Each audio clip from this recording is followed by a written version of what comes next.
Hey, what's going on, everybody? This is your boy Jay Mace, and welcome to another edition of Beyond the Album Cover, where we get inside the entertainment industry with those in the know and give them their flowers while they're here to be celebrated. So, with me right now, I have my brother from another mother, fellow music connoisseur and aficionado, no stranger to the show, most talented kid in the biz. You know who he is. I'm gonna let him tell you who he is. Tell him who you are, sir.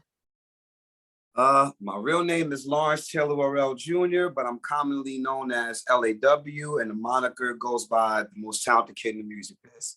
Yes, sir. You know what it is. Check the resume, put some respect on the name, and you could go to the previous two interviews of Beyond the Album Cover to get his background. But it's just going to be straight music talk. So before we get into the Rock and Roll Hall of Fame induction class for 2022, Mr. Kendrick Lamar dropped a masterpiece yesterday.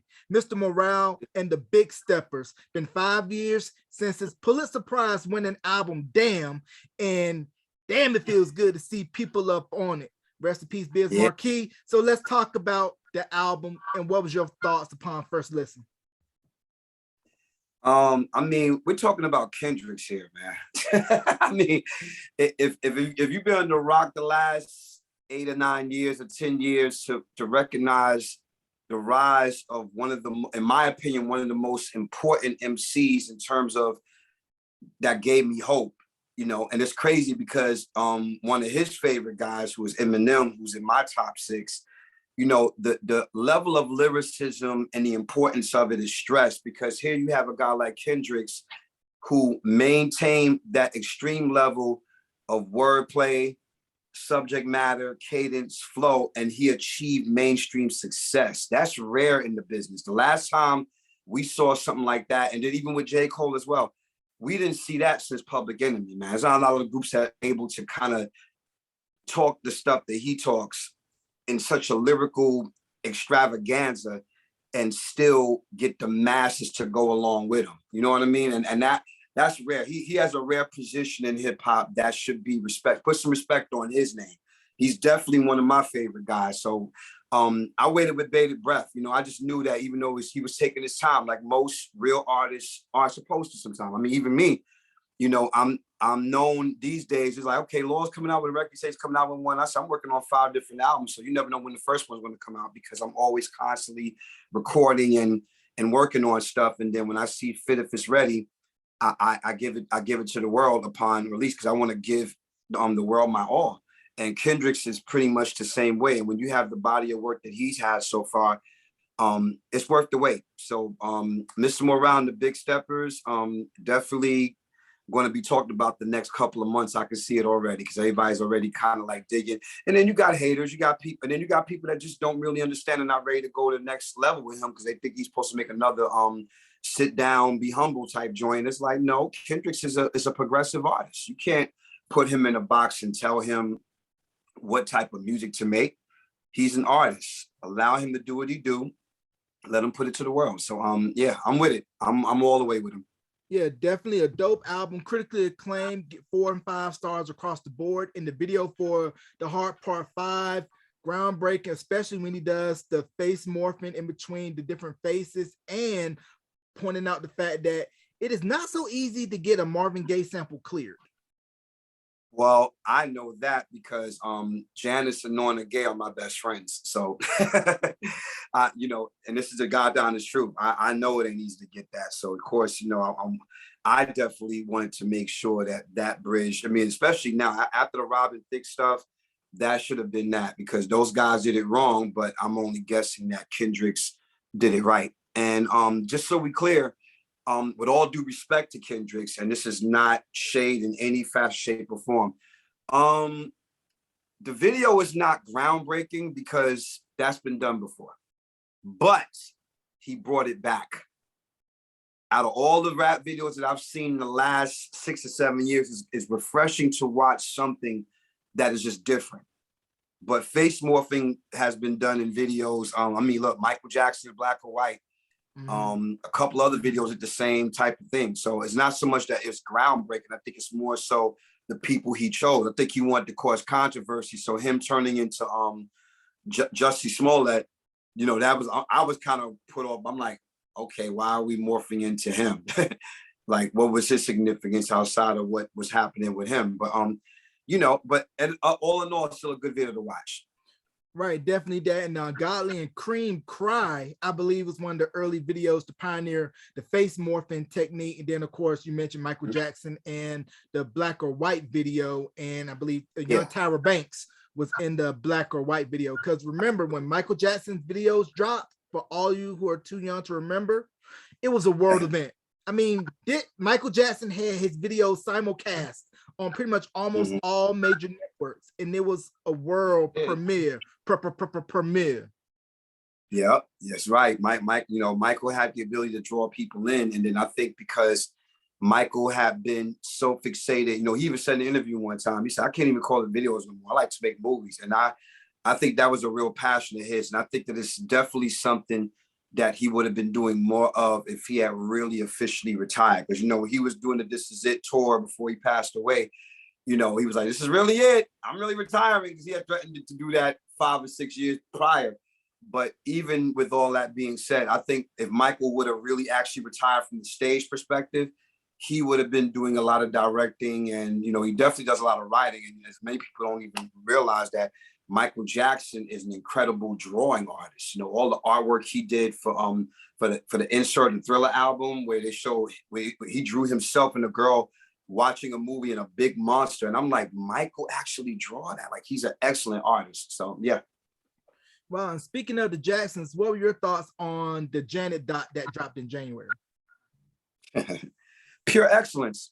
I mean, again, something that we all been waiting for. I mean, the crazy thing is that's not even the first Janet documentary, but it's the first one where she's all the way involved. This is really, really her having the angle. Not to say the other ones that happened didn't have her involvement, because of course they would have excerpts and interviews and things like that. So it's not like they weren't telling the accurate story. But I think Janet truly got tired of people talking for her, especially when it came to her relationships and other stuff that people didn't know. There's a few things I didn't even know watching that documentary. The majority of stuff I knew all of it, but there was a few things I didn't know, and I'm like, oh wow, this is really, really good. So 5 stars for me.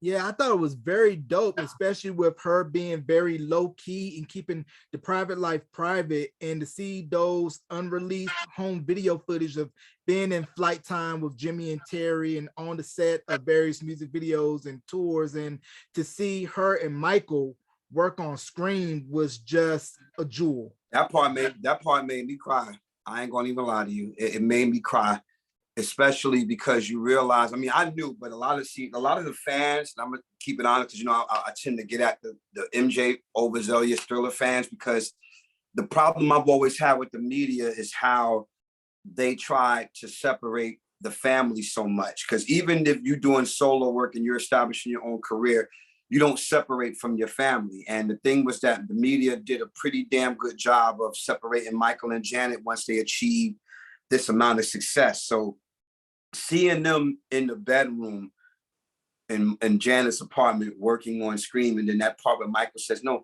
I want you to sound like how you sound on What About That," because what people don't realize is that What About That on the Velvet Rope album, that's something that Michael would have did. Like, it has that whole Michael feel. I think that's one of the records where she sounds like her brother the most.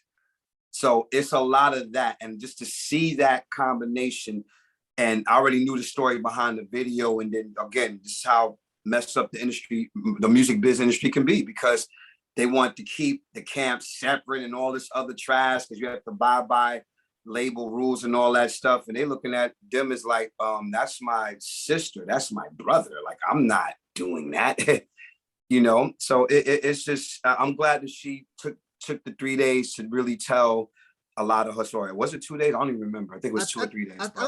Yeah, right around that time frame, I believe Randy is her manager, right? No, he still is her manager. Yeah, absolutely. Okay. Yeah, and just hearing the fact that she was saying that, hey, you guys, when you guys go out on tour, I want to open for you. You know how sick I was when they kiboshed that, to have Janet open for her brothers and she got her own catalog? That would have been a crazy show. I mean, it's always been the question of everything, because as everybody knows, I'm a fan of the whole family. I'm a fan of all 6 brothers. I mean, yeah, Michael, Jermaine, and Marlon are my top three. But the thing is that the camaraderie and everything else, because they were living proof at that time that you could establish these kind of careers and different things. Because people don't even realize how planned that was in general. Like, it was never always meant for just them to be that. Like Jermaine said in his book, he said, my brother was ready to fly, man. He said, we wanted to do the European victory tour, but Michael was like, nope, I've done my penance. I did this. I wasn't going to do it originally, but I figured let's go out on top and make it count. So we did the 55 city tour. We killed it. Now I'm trying to make my own stride of what I plan to do. And everybody else is doing it. And Jermaine said he wasn't even mad about that because Jermaine was already in his solo run when they did the victory album. So it's just crazy because, again, divide and conquer. The powers that be that wanted to continue to control Michael, because I've always said this, and I told this to Jackie, Marlon, and Tito when I met them, and Jermaine, when I met them in Long Island. I said very boldly, I said, I will always say this. If he would have had y'all around him and the This Is It tour would have really been about the Jacksons, Michael would still be here. Because to the rest of the world, you're an icon and you can say all kinds of one. The people you can't fool are the people that know you best. And again, the world lost the icon. They lost their brother. You dig what I'm saying? Mm-hmm. Difference. People forget that sometimes. Nobody knows. That's like somebody telling you about your mother or your brother. Who the hell going to tell you about your brother at the end of the day? Mm-hmm. Nobody can tell me about mine. Nobody can tell me about my kids. Nobody can tell me about my mother. That's just the way it is. So my thing is that it's interesting when you look at the dynamics of that whole thing and wondering, because everybody always said it's like, damn, wouldn't it be dope if all the Jacksons went on tour? That would be awesome, but it just, some things just don't happen that way. So thank God for the moments we were able to get with having them all in one place and things like that. And hopefully they will do something down the line this year or even next year where it's a family gathering and they could be able, they do family gatherings, but I'm talking about like musically to do something on that big of a scale. Right. Blood is definitely thicker than water. Now I want to circle back to Kendrick. He had kind of teased us in the beginning of the year with the Super Bowl halftime performance because I kind of knew then something was going to be coming. What was your thoughts on the halftime show? Very West Coast themed, and how really hip hop has really ingrained itself mainstream by seeing Dr. Dre, Snoop, Eminem, cameo by 50, Kendrick, and also you had Mary J. Blige on the bill as well. Look what you just said, man. You mentioned 5 names that have definitely influenced the hell out of me from day one on all cylinders. So it's not every day that the Super Bowl or any other big sporting event has 5 or 6 artists who I all love individually, and to make that work collectively was just genius. And shout out to my Brooklyn big bro for life, Jay-Z, for helping to make that happen or making it all the way happen. It just is another signal in the right direction. I think that, we've had traces of rap and different things on most Super Bowls, with the exception of, the Princes, the Michaels, and a little bit of Bruno as well, because Bruno is definitely hip hop as well, but he's definitely like a broader scope of everything with R&B, funk, and rock, and all those different textures. But to see a 98.9 pure percent full representation of hip hop with Snoop, Dre, Eminem, Kendricks, and 50 make the guest appearance, and then probably the biggest hero for me in this situation, of course, is the queen of hip hop soul, Mary J. Blige. Not just because she's earned it, she's deserved it, but also because of the hell that she's had to go through for the last 5 or 6 years on a financial level, due to that dumbass judge awarding the case to her husband, who basically was stealing money for him and manipulating her and using her. And it just goes to show you, the Phoenix will rise.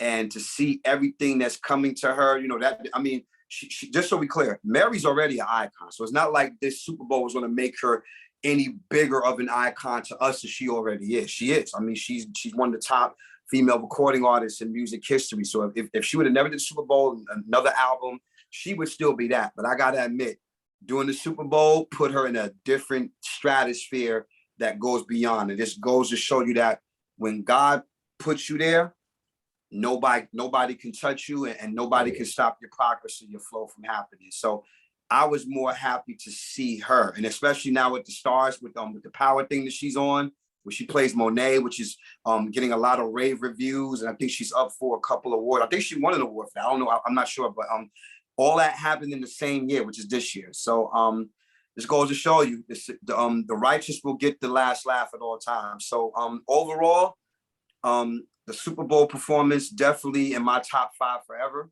without question.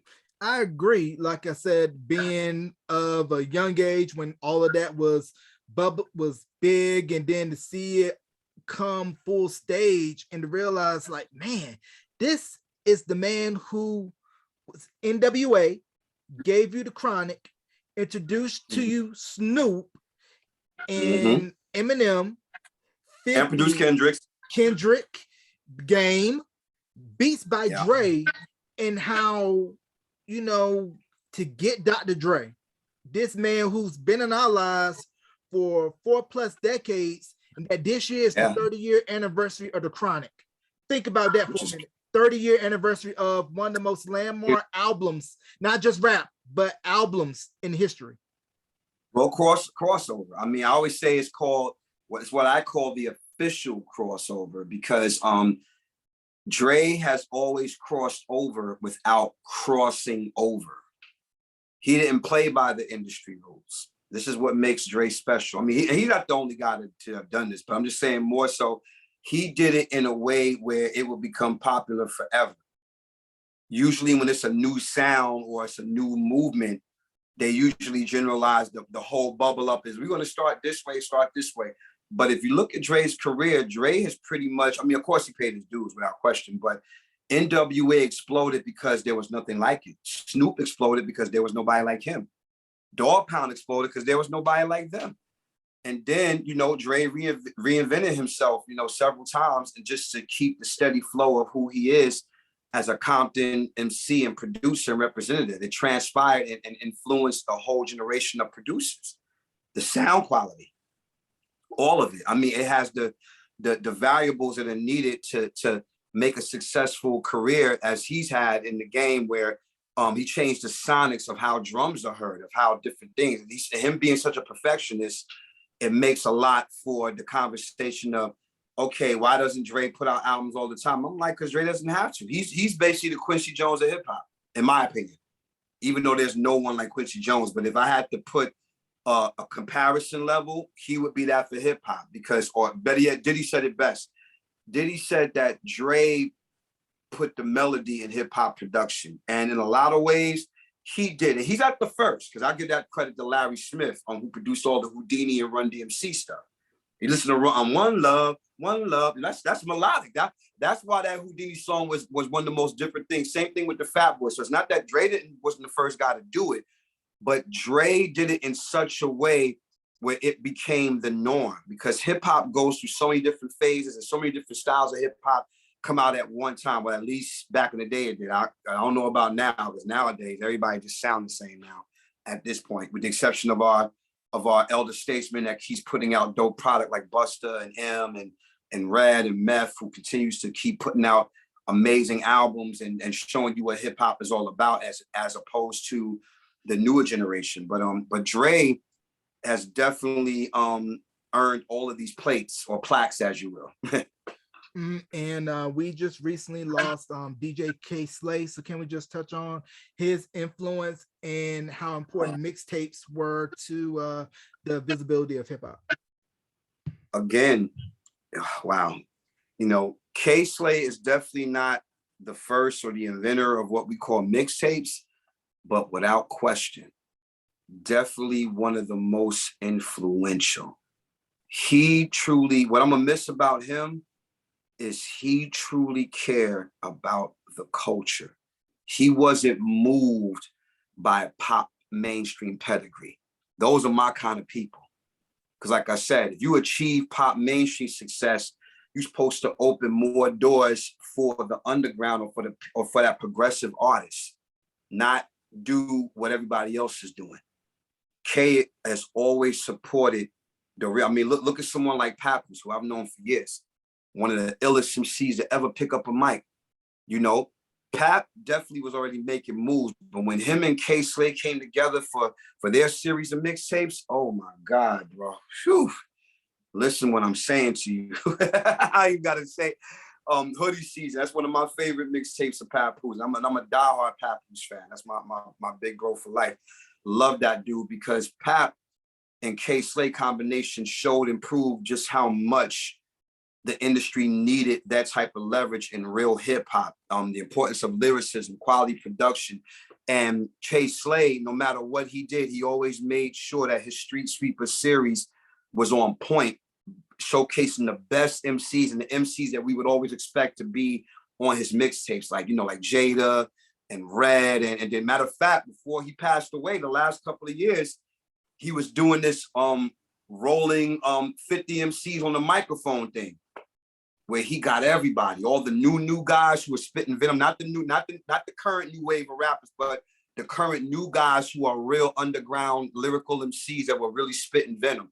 Like the fact that Slay was able to get all those guys on one song, plus you know, my big bros for like my idols, Chino XL, Raz Kaz, you know, all in particular, Pharaoh Mon, like he was able to get all these guys on one record. As a matter of fact, right before he sadly caught COVID, which led to his demise, he was working on the 100 MCs version of the Rolling thing.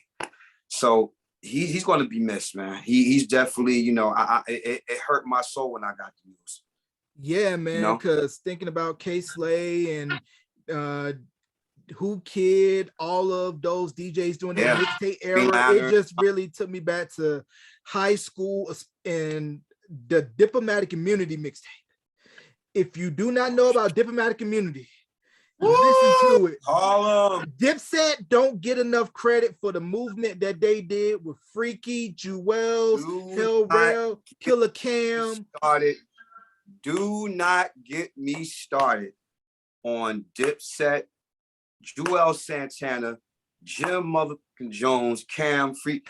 People don't understand. I'm a Brooklyn hood boy. That's to show you how real that I was invested in terms of, you know, that's the culture of New York City.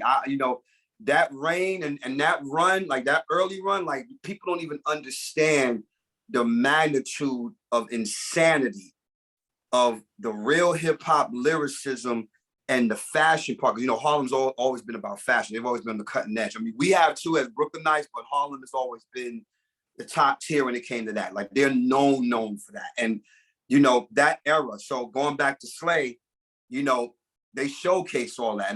And reading Jim Jones and the rest of the guys tributes to K Slay, it tells you right there. If you go to their pages and read their tributes and the stories, man, you know, he said when most of us didn't even have a deal, K Slay was pushing our music. Like he was making sure that that he was feeding the streets with our stuff, you know, when we didn't have major deals and when we were in between deals, you know, and things of that nature. So yeah.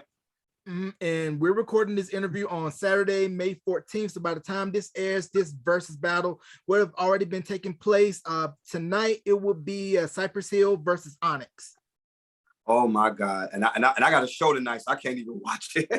I'm mad. They're in my top 10 groups of all time. Both of those guys, man. That's you know, Cypress Hill, don't get me started. Be Real is one of my biggest rhyme influences. Sin Dog has one of the illest voices, hype man bar none, and we don't talk about DJ Muggs' production enough. He's in my top 10 of hip hop producers without question. That Black Sunday album raised the hell out of me. That Cypress Hill 4 album, oh my God, it's a whole nother story. First album is Easy to Talk About, Cypress Hill 3 Temple of Boom album. And of course, the great Eric Bobo, son of jazz Latin great Willie Bobo. I mean, we can go. And then we talk about Southside Queens. I mean, I remember the day when Throw Your Guns came out. Honest was just a whole, you know, they brought that raspy and grimy style of hip hop to the forefront. You know what I mean? That whole horror, they call it horrorcore, but that raspy, grimy sound without question. You know, Fredro, Sticky, Sunny C's, Big DS, rest in peace. you know, it just brings back memories for me, man. I remember when I first bought the Back the Fuck Up cassette. Like, I still have it. I even have the Shifty single too. Like, that's the Mac. Remember Maxi singles, bro? Yes, sir. Yes, sir. I got all of these things, man. Like, this is just you bringing back a lot of memories for me, man. Because this is when hip hop was hip hop, and this is when everybody sounded different. You know, that's what I miss about hip hop the most, because it was a criminal. No, not criminal. It was a crime. I'm sorry. It was a sin for any rapper to sound like the next person, unless you was part of their crew. So I miss that period of hip hop when everybody sounded different. Kane didn't sound like LL. LL didn't sound like Redman. Redman didn't sound like Rakim. Rakim didn't sound like KRS-One. KRS-One didn't sound like Slick Rick. This is what made hip hop fun, innovative, and entertaining. Even Vanilla Ice and Kid and Play had their place. And I love both of those guys, because this is when hip hop was different. Right. Now I can't tell none of these niggas apart, man. It's hard. I can't tell none of them apart.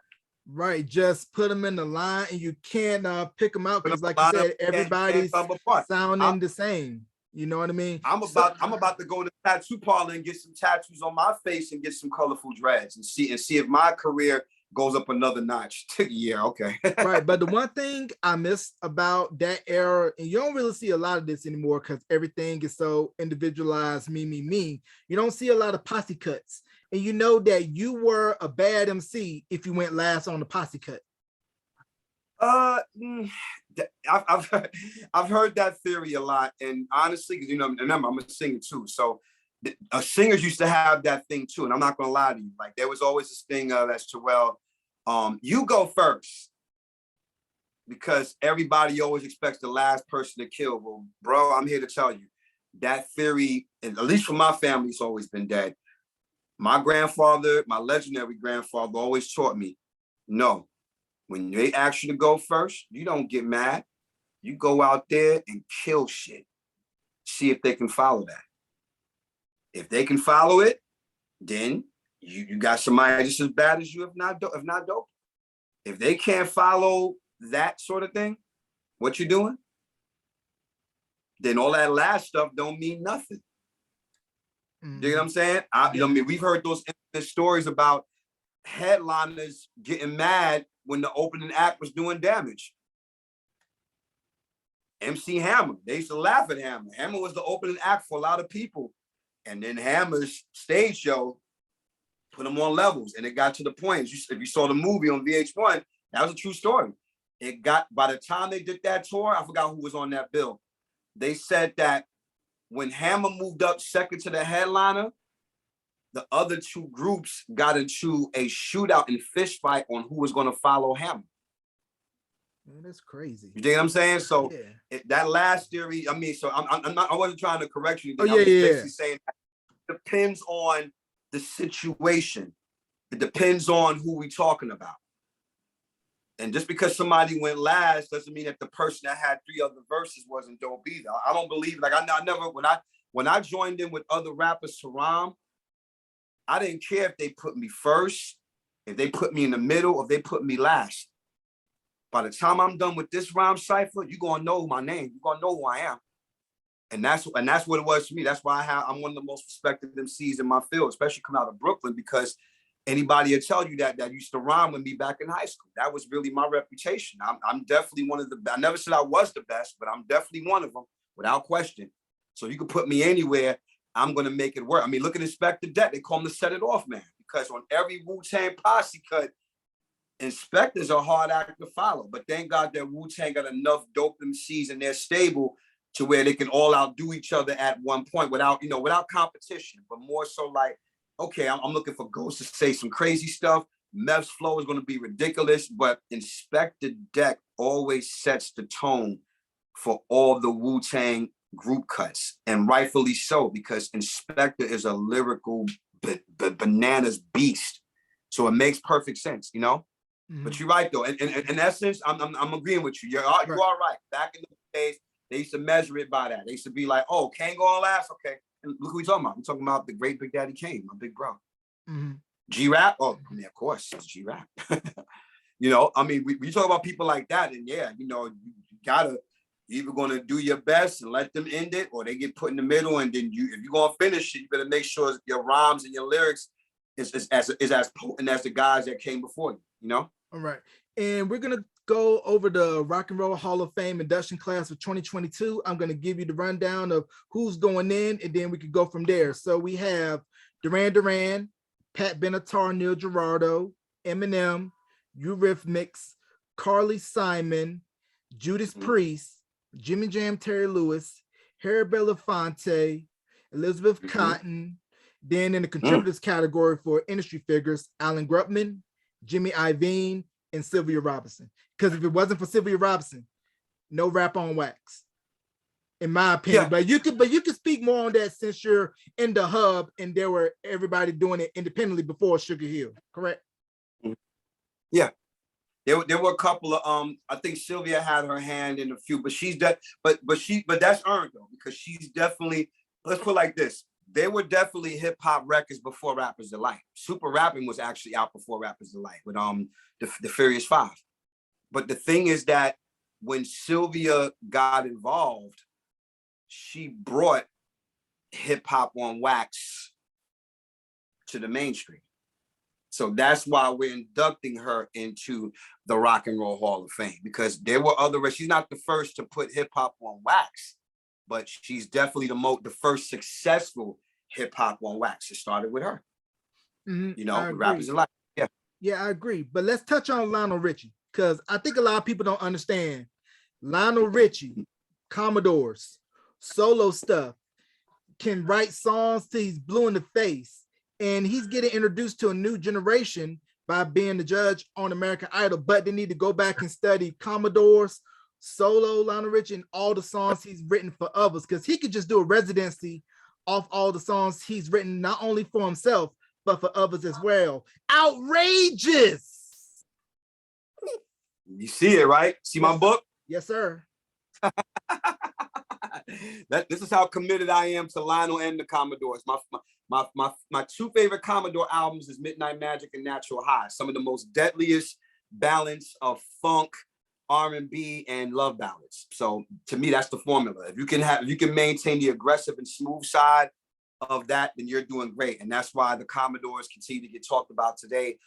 Same thing with the Ozzy brothers, who I call the masters of funk rock construction and bedroom seduction. So, you know, and they definitely set the template for that. But Lionel, I mean, you know, I get emotional when I talk about him. That's one of my closest friends, big brother in arms on all levels. So of course, you saw it on my page, man. You see, we had the conversation about it when the news was announced. I texted him, and yeah, outrageous on every level. Because first of all, you know why it's outrageous? Because truthfully enough, you should have been inducted 30 years ago.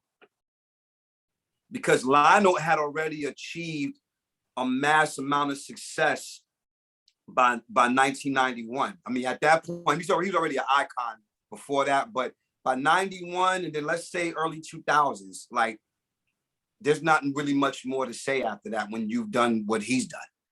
So he's been deserving of it, and I'm happy. I'm the little brother that's always happy for my big brother, excited. You know, of course, everybody was texting me because they knew that I was jumping up and down. I'm like, well, it's about damn time. I'm like, they should have been brought him in there. But he you know, he's humbled by it, he's excited, and the man, and in the words of his second solo album, he really can't slow down. Like, this is the busiest 73-year-old I've ever seen in my life, man. Lionel be on the move, I promise you. He'll get back to me within 2 or 3 days. Like, we'll be texting each other and stuff, and out of nowhere, he'll hit me up. Hey, bro, I'm in Dubai. We filming a video over here. I'm like, I had a feeling you were somewhere, you know? So it's really that, you know?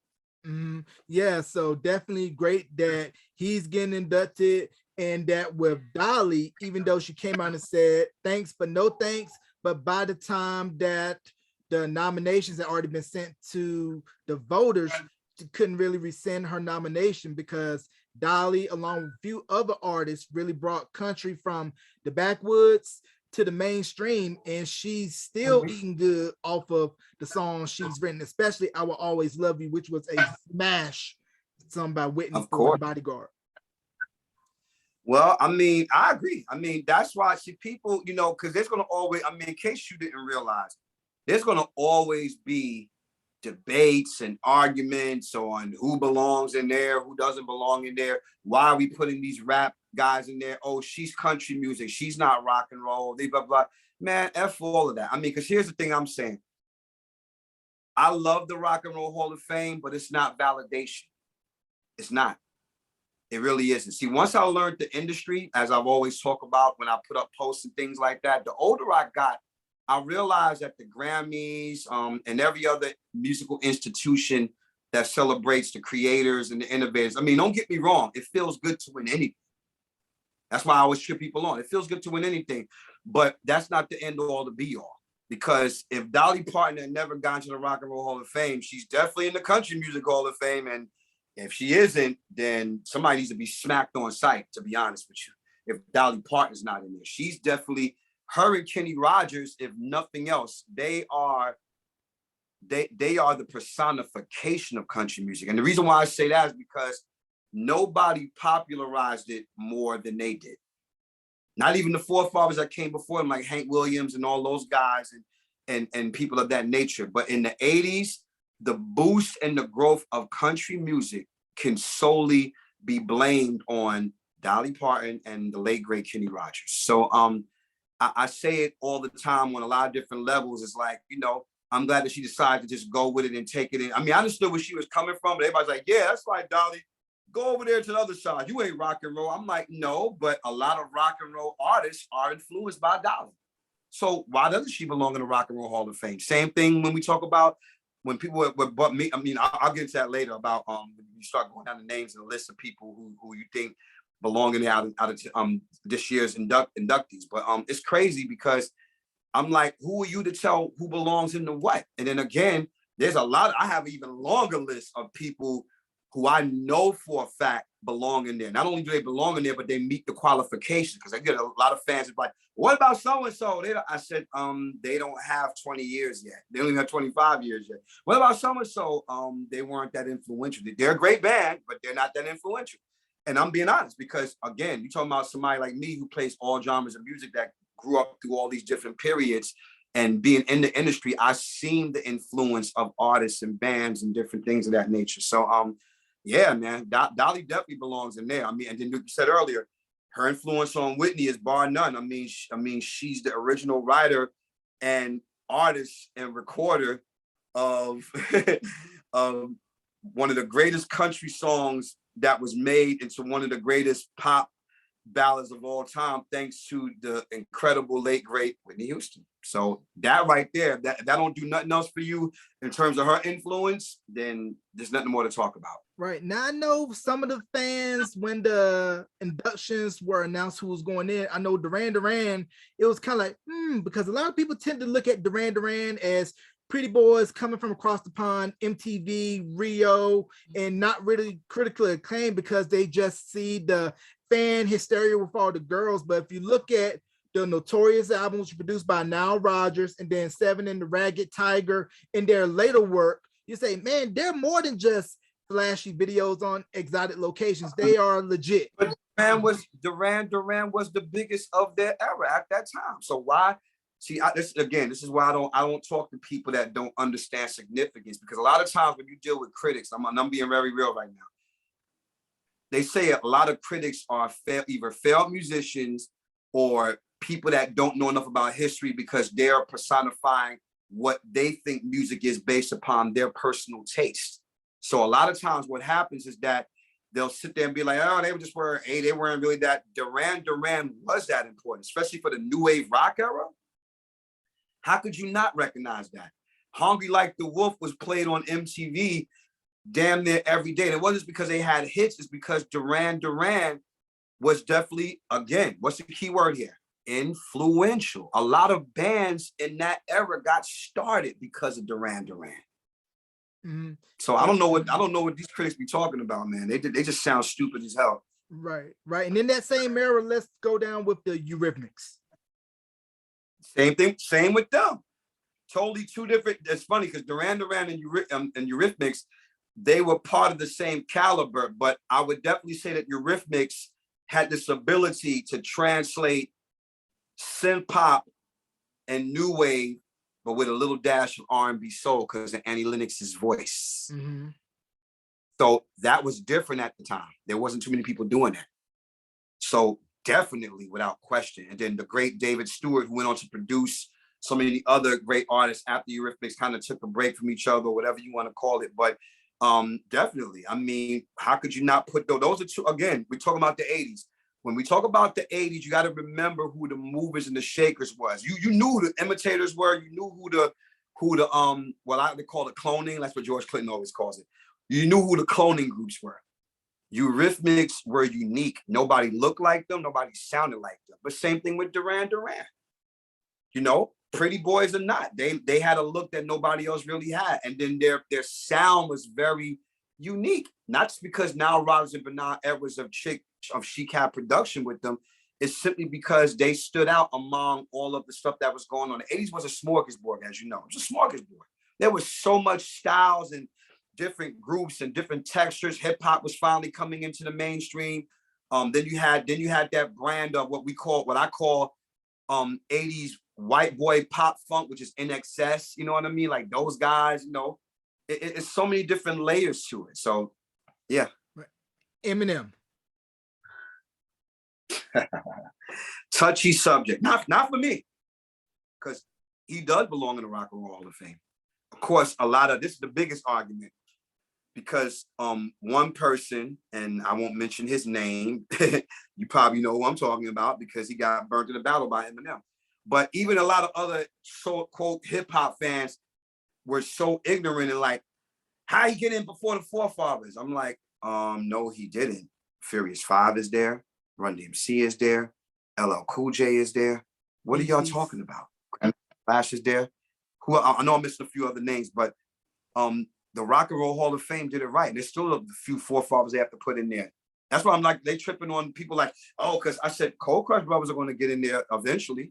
But Grandmaster Caz is not sitting there waiting on bated breath. He's not sitting there like, oh, they're going to put us in there. He got work to do.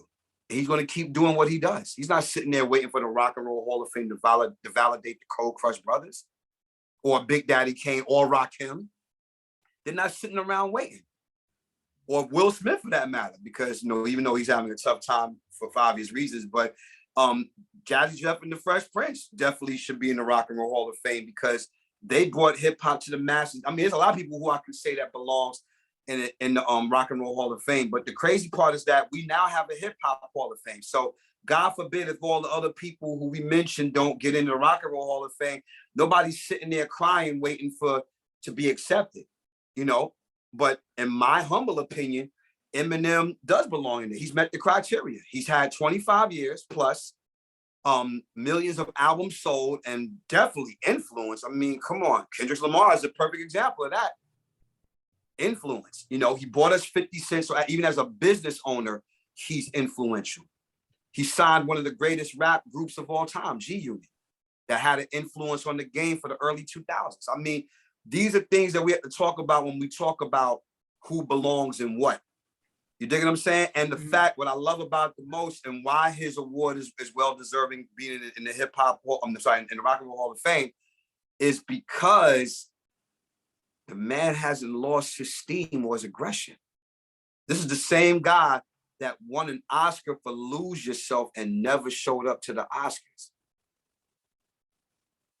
You dig what I'm saying? Like he established who he was as a figure. So by the time we got on album number 5, he was already an icon already.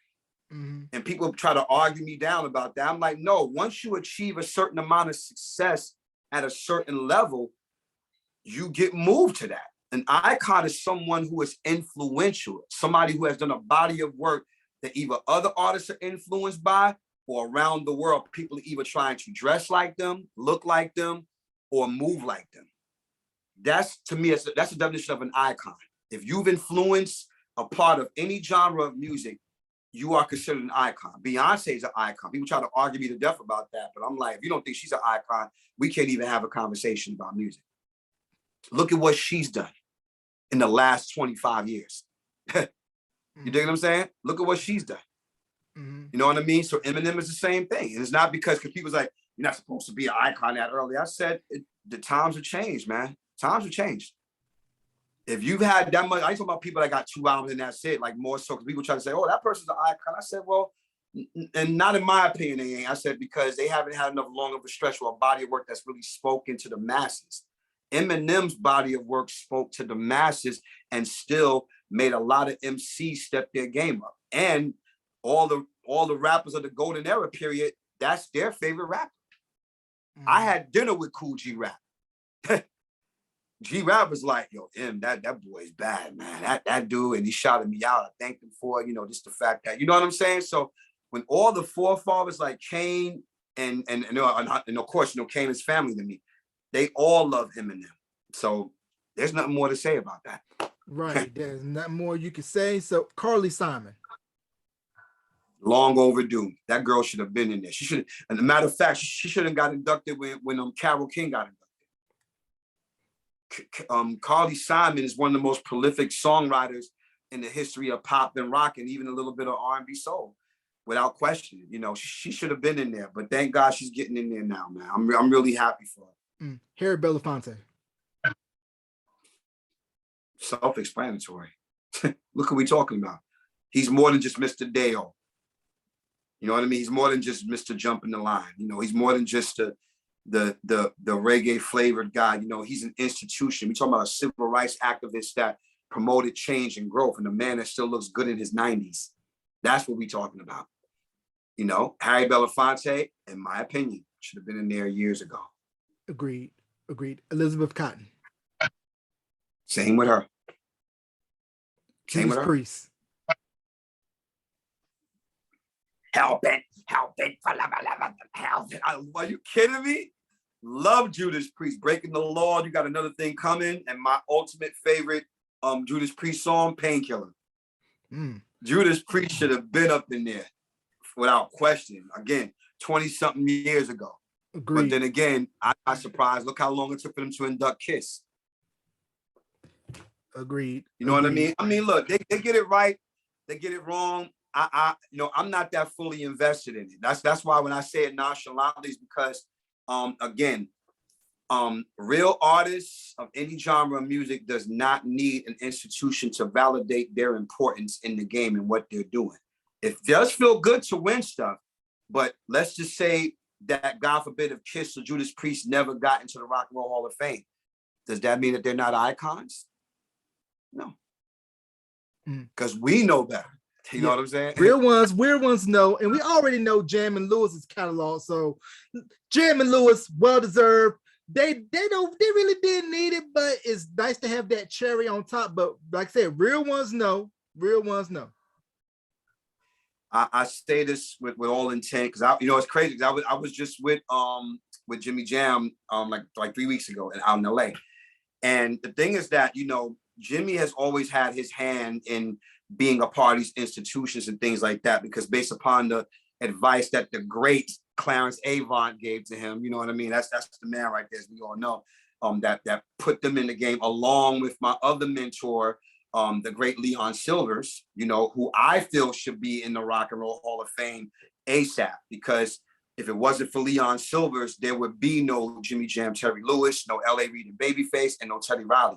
He influenced all 3 of those production entities on every level, not just professionally, but personally too. So and knowing Jimmy Jam and Terry, I know they're going to shout them out when they go up to that podium. I know they're going to shout Leon. They always shout Leon out.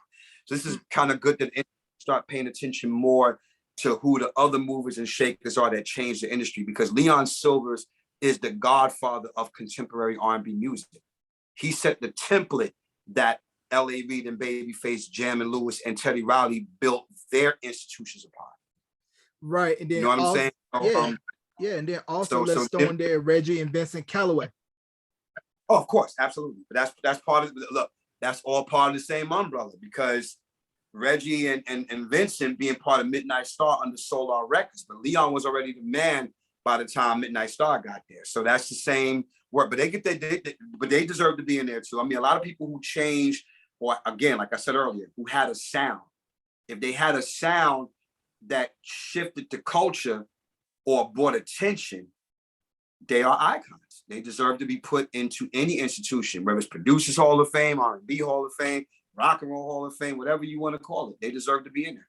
Right. And then on the music industry figure side, we already talked about Sylvia Robinson, her impact. We got Alan Grubman and Jimmy Iovine also going in. Well, Jimmy Iovine is special for me because he's a Brooklyn hood boy. Not to mention one of the most very much, he became the next generation's Clive Davis. We don't talk about that enough because the diversity and range of the acts that Jimmy signed and produced, and that's what made him special. Very much like Berry Gordy, Jimmy is more than just a businessman. You gotta remember, he started as a producer. He's a producer. Mm-hmm. See, that's what made Berry Gordy special. Because people are like, oh, Berry Gordy just runs Motown Records. I'm like, no, it's deeper than that. I mean, it is his company that's ran by him and his family. But what made Berry Gordy the person that he is and why Motown was successful was because Berry Gordy is a songwriter first. Remember, he wrote Reet Petite and Lonely Teardrops for Jackie Wilson. And then when Smokey Robinson wanted to join the label that he was starting, you hear the story, like Smokey told that story all the time. He said, I had all these books of songs that I thought were great. And Berry would sit and listen to all of them. And he would always be like, he said, that other one sounds real good, but bring the chorus here, change that word. I think that line is better. Jimmy Iovine, the work that he did with my idol, Bruce Springsteen, you know what I mean?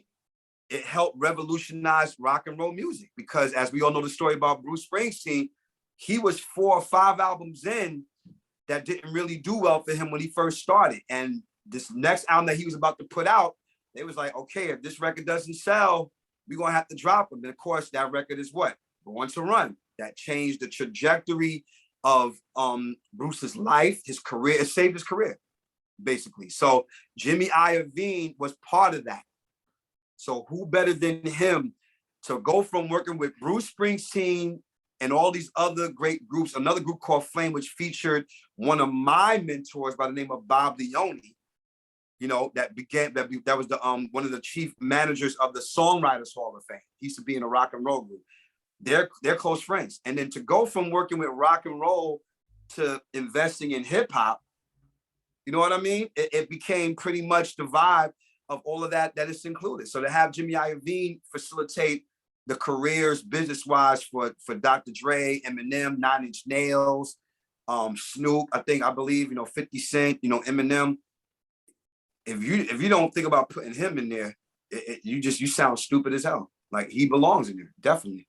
Right, I agree. And then eventually, I think these acts will go in. It's just going to be a matter of when. I think A Tribe Called Quest would definitely get in, or P5. If you have not listened to his Populous Forever album, you should. Phil Collins should eventually get in as a solo act. I don't think Genesis is in either as a group. And then also, I think De La Soul will probably get in too. Genesis, Phil Collins solo-wise, Genesis as a group, Tribe Called Quest, the Bar-Kays. What the Bar-Kays? We ain't even talking about the 70s era. I'm talking about the Muscle Shoals Memphis Takeover. This was Otis Redding's backing band that had their own thing. You understand what I'm saying? Mm-hmm. The Bar-Kays are not in the Rock and Roll Hall of Fame. That doesn't make any sense. Kool and the Gang. They should be not in the rock. They should have inducted Kool and the Gang the same time they inducted Earth, Wind and Fire. Those were two of the besides the Ozzy Brothers, those were two of the biggest funk groups that had pop success. The Ohio Players, the influence that they had on the grunge rock and roll band. Soundgarden used to do FOP. Red Hot Chili Peppers re-recorded Love Roller Coaster. You dig what I'm saying? So I got there's a lot of arguments I can go on. And without question, New Edition.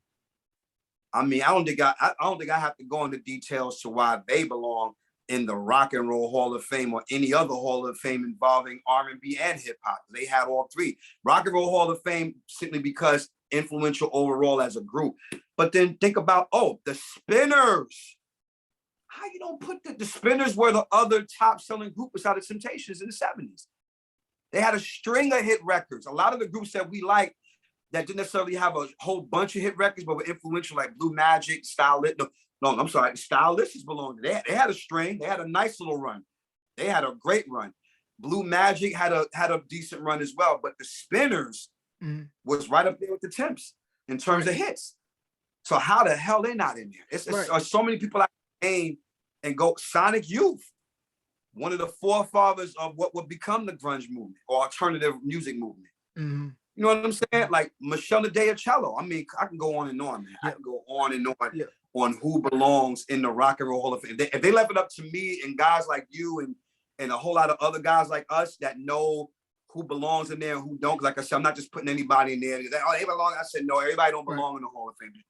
You got that. To me, there is a certain criteria and qualification you have to meet to be inducted in any institution. If it was up to me, and I think everybody would have a criteria if you're going to base upon what does it mean. And those groups that I just mentioned, that you just mentioned, without question. And I'll be looking at the Rock and Roll Hall of Fame like, so we're just going to wait till they're done. And last but not least, call it biased, but I don't give a shit because my grandfather is part of music history.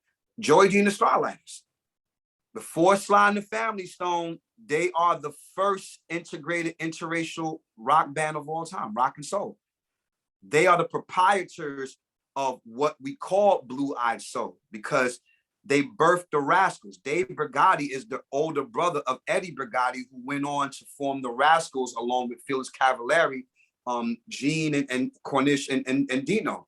You know what I'm saying? So my thing is that how could you not put those guys in there? Jimi Hendrix and Joe Pesci were in that band before they went on to become who they became. Wow. You know, even Leslie West before he started Mountain. That's my grandfather raised him. You get what I'm saying? So my thing is that we're not talking about enough. The Peppermint Twist was the rage. That was the dance craze. And my grandfather is the original guitarist of that band. So they should be in there too. Right. There's a whole bunch of acts that should be in. Chris Cornell, Soundgarden.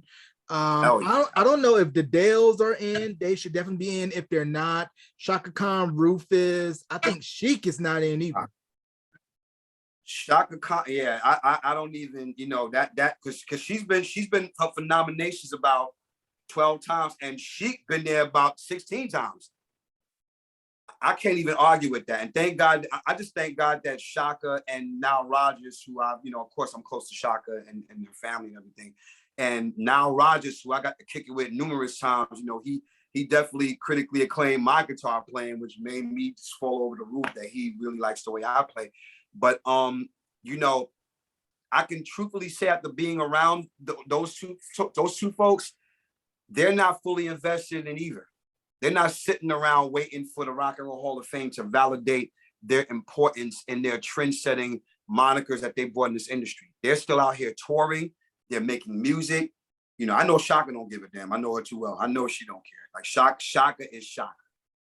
If they give it to her, great. God forbid they never give it to her. She's still going to be an icon and great.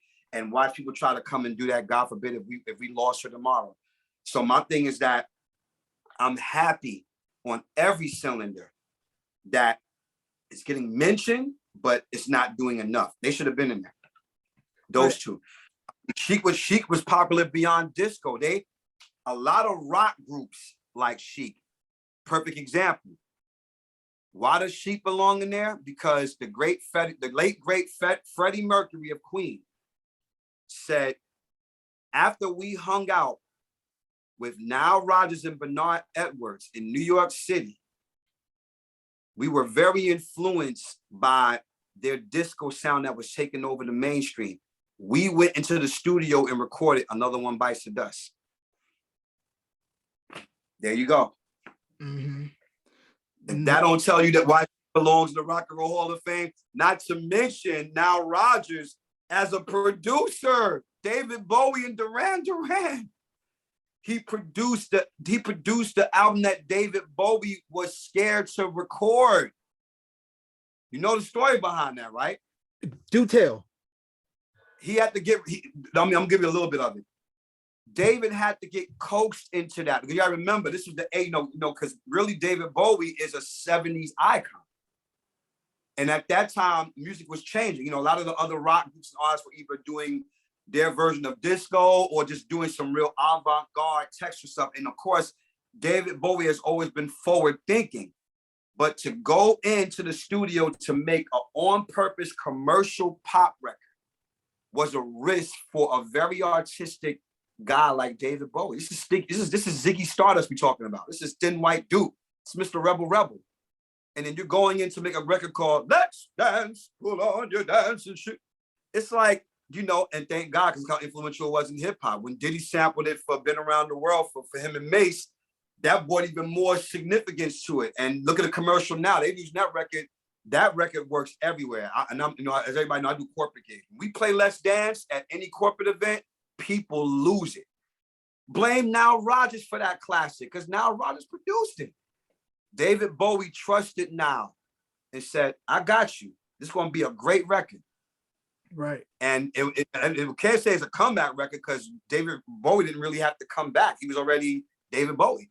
But it put him with the cool kids of that era that were younger than him. Right. That's why he was on MTV being played. His image was more standard than usual, because he wasn't doing the whole makeup, Ziggy Stardust and things that he had did in the 70s. But in the 80s, he had this real cool, relaxed look. And it put him in favor with the new school audience of the 80s. So now Rodgers made that happen with his production. So him and Bernard Edwards, they definitely belong in there. Right. Beyond their own stuff. Right. And I believe Now also produced Like a Virgin for Madonna. Yeah, he did. Ain't no believe. He did. He absolutely did. So there you go. Mm-hmm. And there is, you mentioned New Edition and how in the American Music Awards this year, you had the Battle of Boston between New Edition and NKOTB, the two most influential male pop R&B groups the past 4 decades. Everybody from Backstreet Boys, NSYNC, 98 Degrees, Boys to Men, Color Me Bad, BTS, influenced by these two groups. New Kids currently on tour with the mixtape tour. And you might want to fast forward this part if you're binging Masked Singer, but In Vogue was the Queen Cobras. And it was cool for me watching that AMA performance, seeing New Edition and New Kids together. And I said online, I felt it was a full circle moment for New Kids, knowing how Donnie was at that record store debating whether to buy New Edition or Johnson Crew. And then a year later, auditioning for Maurice, forming New Kids, and the impact that they've had. And to see BTS paying homage to both groups by doing the dance moves and just really just showing how, like, hey, if it wasn't for you two groups, we would not be here, because K-pop was heavily influenced by that era. Oh yeah, I I get emotional when I talk about both of those groups. As most of my fans know, those are my big brothers. I'm close to all of them, and as you've seen recently, I went on. It's funny because somebody was making a joke. It's like, damn, Lord, you sure you're not on tour with New Edition? Because I went to all 4 shows within that, but it was just me catching up with my big brothers and hanging out. Because it's been a minute since we all been together and in the same building in one room. And of course, just last Thursday, I was with I was with my new kids, big bros. You know what I mean? So for me, it's always emotional when I talk about those two influential groups, the influence they have on me as a singer, songwriter, producer, dancer, how I curtail my stage shows. It's just interesting all together, man, to see that both of these groups are getting even more rewarded for what they created. And of course, the lineage of it all. It's been, Donnie said it best. I mean, I can't say it no better than my big bro, but if there was no New Edition, there'll be no them, BTS, Backstreet Boys, NSYNC, O-Town, Troop, everybody, Boys to Men, Silk, Jodeci, anybody you can name. New Edition are, without question, the forefathers of the modern day boy band. And New Kids are the forefathers of the modern day white boy band, because without question, without New Kids, there would be no Backstreet Boys, 98 Degrees, or NSYNC, because remember, that was a wave at one point. That was a wave. There was a lot of these white R&B pop groups that were selling records. But when New Kids came out, they were the first of their kind.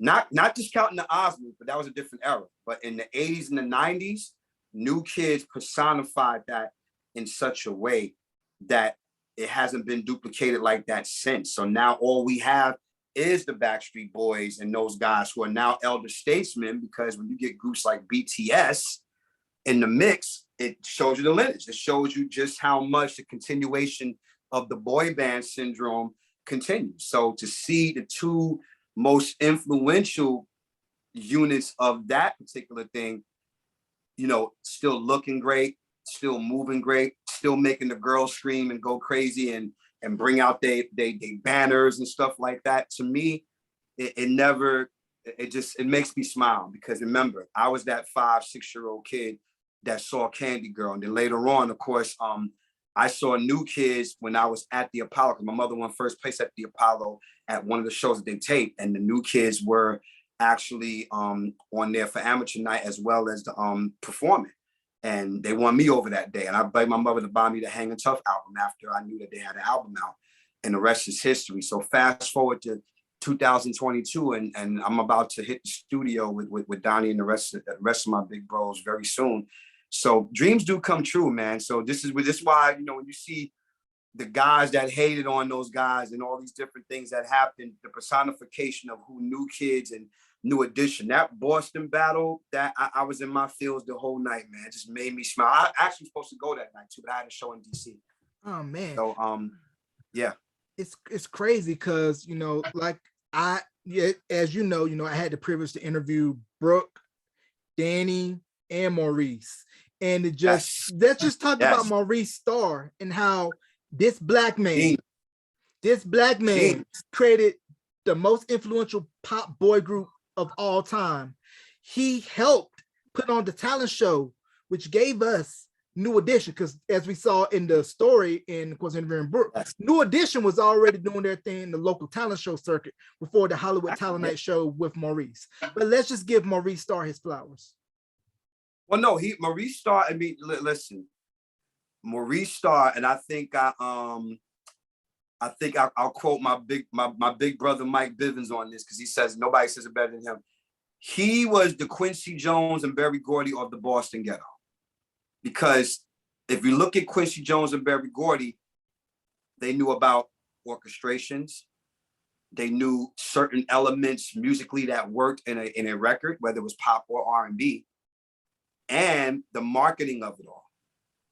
Maurice Starr definitely did his homework. And remember, he was an artist himself back in the day, as you know, like him and his brother, you know, the Johnson crew. So he was already, I think him being an artist really helped the development of New Edition and later on New Kids, especially New Kids, because again, like you said, New Edition was already established before Maurice Starr got a hold of them. But Maurice Starr gave New Edition their first set of hits that changed the game. Candy Girl was a game changer. Is This the End was a game changer. That whole first Candy Girl album is a game changer. And it's all produced by Maurice. Whereas with New Kids, he was able to do even more with those guys, because now he put it together. He didn't put New Edition together, but he put New Kids together. So he was able to do more. He was able to teach them harmonies. He was able to say, okay, well, no, we're going to do this kind of record. We're going to do this kind of record. And that's the reason why, if you look at the body of work that New Kids had before they began producing their own stuff and before they began working with other producers for the Face the Music album, and of course later the Block and all that other stuff, the first four incredible New Kids albums, look at a song like Tonight, classical, the whole string arrangements. Then look at a song like Step by Step, quirky pop R&B. Then look at a song like My Favorite Girl, which has a strong freestyle music element to it. Then look at a song like Hangin' Tough, which is really chanty. Then look at a joint like You Got the Right Stuff, which is basically R&B, Minneapolis trippy funk. Yep. It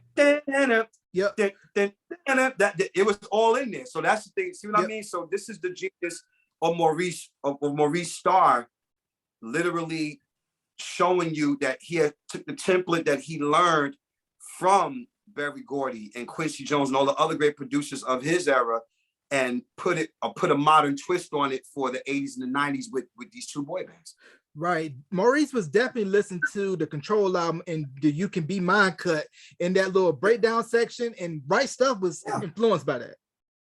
Oh yeah, absolutely. Matter of fact, if you look at, I see a lot of fans, and I laugh at this sometimes because, you know, some fans who think that they know all the history about New Kids and where it came from. This is actually how me and Donnie became close, because every time I would post up a fact that a New Kid fan probably missed, Donnie would be like, yep, Law's correct. He's accurate. Because here's the thing. The the dance they do, if anybody who knows music, when you see that dance, the first thing you think about is Mars J and the Time. Jungle Love. Because it's not even, thank you, Jungle Love. But I started schooling them on dance. As you know, I'm a choreographer and dancer as well. And I'm known for that more, not anything else, I'm known for that.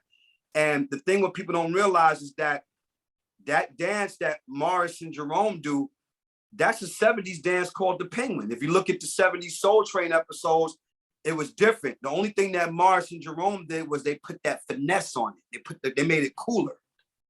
So when you see New Kids doing it, because New Kids were influenced by Minneapolis too, like any other person that was doing music at that time that were around either my age or younger or a little bit older. Matter of fact, New Edition did I Would Die For You in their show. If you ever see, there's a clip on there from '84. They was in San Antonio, Texas. They had I Would Die For You by Prince on the Purple Rain album in their show. You dig what I'm saying? So this is why I'm telling you, at that time, the 80s was crazy in a great way. It was crazy because you had all these different musical things happening. You had new wave, you had the Minneapolis sound, you had hip hop, you had funk, you had the funk rock pop thing going on.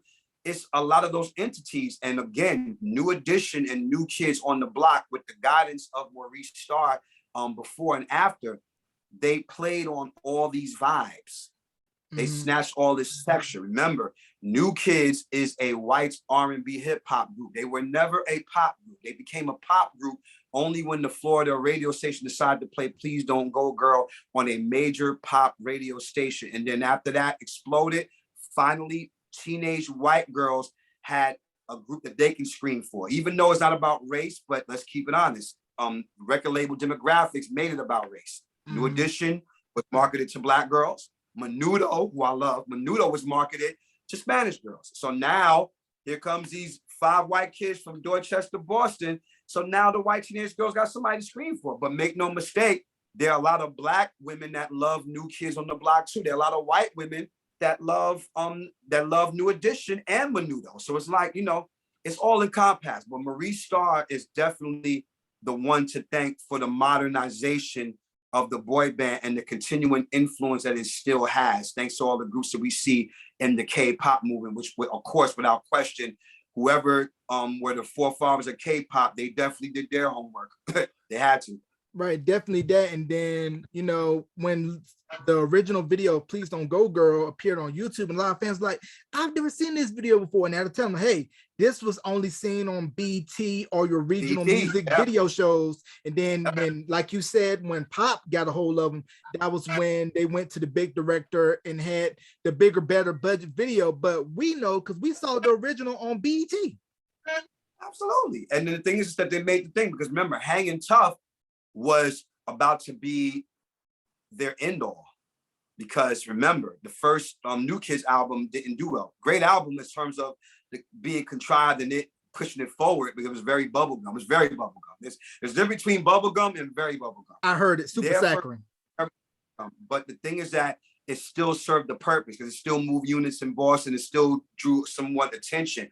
But the record label had told them, listen, this next album doesn't really do well, we're gonna have to let y'all guys go, because we can't keep affording to give y'all these the smallest of budgets, and you're not making good on these parts musically. It's not working for us, and we can't help. We help us help you, or help you help us, like that kind of thing. And I think that when Donnie and Danny and Jordan decided to get involved with some of the production, the ideas, I think that's when things began to change. And of course, after Please Don't Go Girl finally hit huge, now New Kids were finally where they wanted to be and where they needed to be, which set the precedent for their next for their next albums and their journey that we're still on now to this day.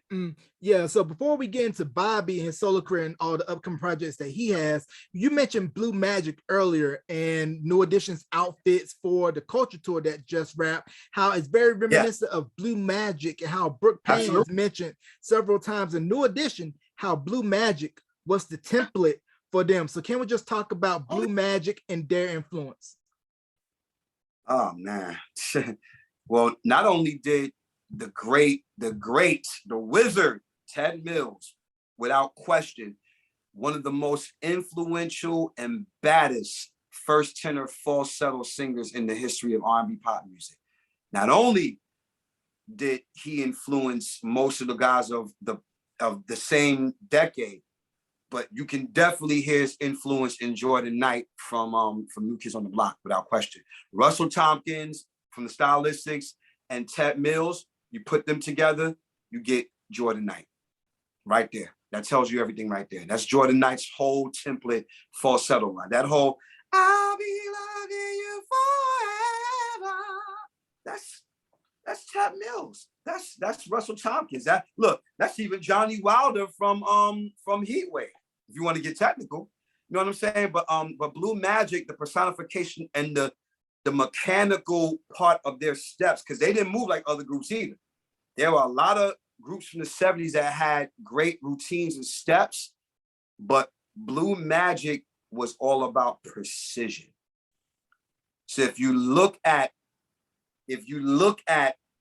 Sideshow, you look at certain things that they did with the cane and the mechanical part, the way they was moving before the song starts, and the way they all are synchronized and not one step is out of place. Absolutely.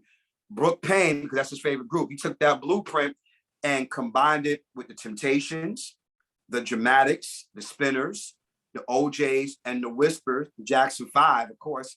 And he took all of those groups, put them in one separate part, and then allowed New Edition to bring what they were influenced by, which is what? Rap. Breakdance. Hip hop. So, not rap, but of course hip hop is a part of that. It's all the same in compass, but I'm talking from a dance perspective. And from a dance, but you're right, too. It's still the same thing. Hip hop overall, because that's our generation's music. So Brooke Payne was genius enough, routine-wise and structure-wise, to take all of those routines and steps and trademarks of all of the 70s R&B groups and give it to New Edition so that they can apply their hip hop, breakdance, pop lock influence to that. And of course, as we know, pop and locking didn't start in the 80s, but it became more popular thanks to Breaking and Beat Street and all those other movies that came out. But as we know, shout out to the incredible Lockers, as we all know, the incredible legendary Lockers, Electric Boogaloo, which featured Jeffrey Daniel, all those guys from back in the day that influenced and created the dance culture of hip hop that we know today. And of course, the late great Shabba-Doo, AKA Ozone, of course, Boogaloo Shrimp. So New Edition were definitely the template for that, for all the groups that came after them. Because they would give you that Temptation step, that doo-wop stuff, but then they would go like,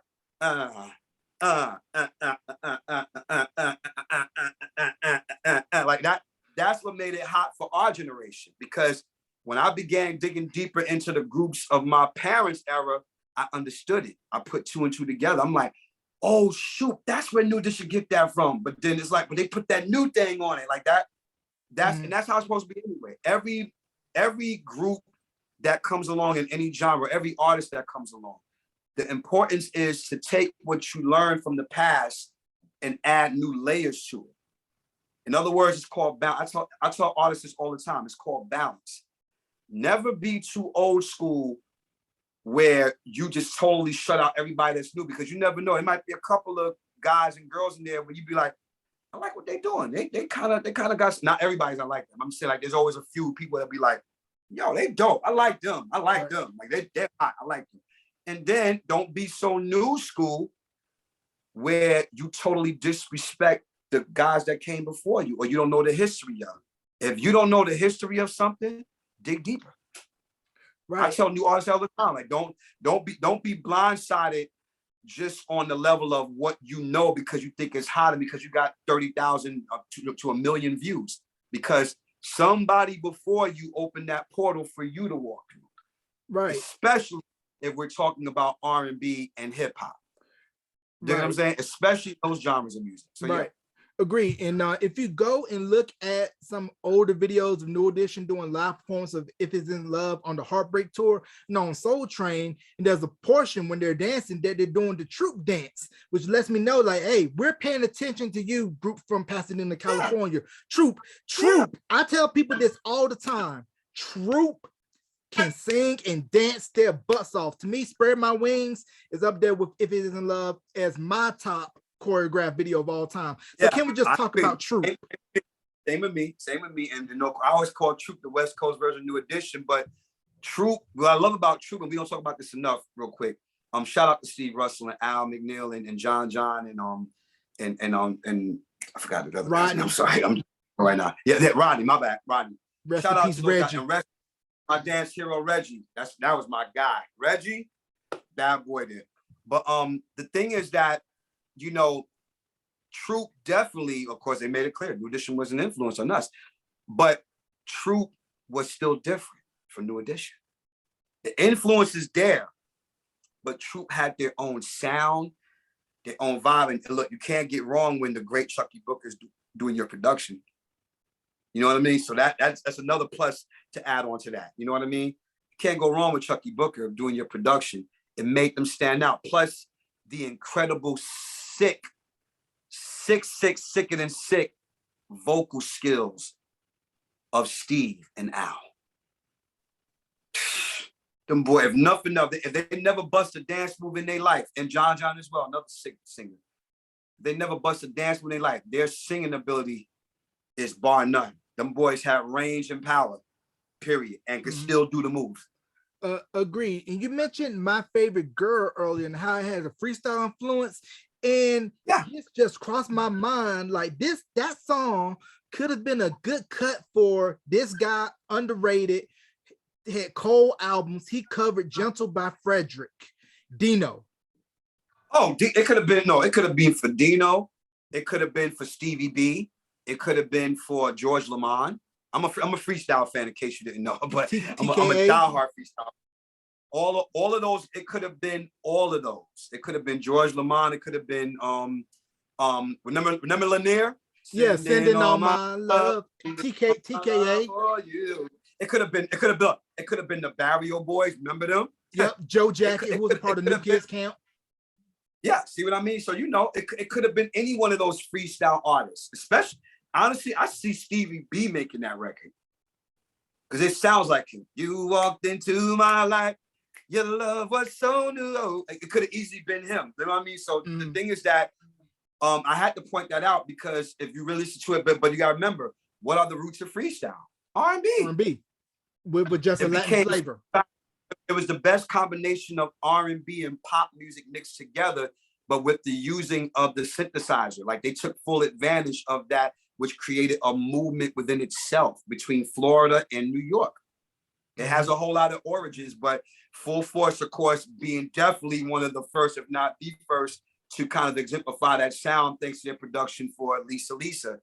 You know what I mean? So it's just a lot of that. You know, we don't talk about these things, of course, but I'm glad that you mentioned it, because people got to understand and know that, again, there are origins. When people start going up the tangent of who did what or who did so-and-so, they don't speak about the people who were in between all this stuff. So My Favorite Girl, even though New Kids on the Block did it and it's their song, they wrote it, Restart produced it, they co-produced it, you can clearly tell that their ears were to the radio, because that's what Donnie always said. Donnie was like, on the Hanging Tough album, Maurice kind of stood back and said, hey, you know, I can learn a couple of things from these guys too, because Danny and Donnie were dabbling in production. As you know, it was served them later for when they did Joey McIntyre's first album and the production work that they would do on Marky Mark stuff. You know what I mean? Like both Danny and Donnie, both of them. And the thing is just that they co-produced My Favorite Girl, and they wrote it. Right. So my thing is that you could tell their ears were to the streets, and then they were doing shows with Brenda K. Starr and the Cover Girls. So there you go. And you mentioned the Cover Girls. One of the Cover Girls is married to Dino. Yes, Caroline. Yes. Mm-hmm. Dino was a bad boy. He was like, cold. Dino. That 24/7 album. My joint. My favorite Dino joint was That's the way it has to be, because that's the way I like. That's my joint. You kidding me? See, I don't shy from that, even as a Brooklyn hood boy, because I wasn't one of those, as you know, I wasn't one of those dudes that frowned when you saw the girls screaming or singing their songs. You know what I was doing? I was taking notes. I'm studying. I'm like, yo, do this, because I'm different. I'm a different kind of artist. Like, for me, I want to make the girls scream too. Right. That was part of my whole thing. I want to make the girls scream. Shit, like, let me start learning to see what they're doing. So I wasn't a hater. A lot of guys, just recently, matter of fact, a couple of days ago, Donnie pointed to this guy in the audience, because, you know, the girls were screaming. They just finished their song. He's like, I see this guy right here covering his ears. Let me tell you, bro, there's been guys that have been trying to do that shit for years, and it's not going to work. The girls were screaming even louder. It's the truth. Right. So it's like, you know, it became that whole thing. But me being an artist, that's what made me different from the average fan, because I'm an artist. I'm a producer. Mm-hmm. I studied game and recognized game to become who I am now. So my thing was that everything that New Kids and New Edition did, I paid attention. Right. Oh, that move that you just did. Oh, that song, that lyric is dope. The way Jordan does his voice like this, the way Danny has that baritone. I like what he does there.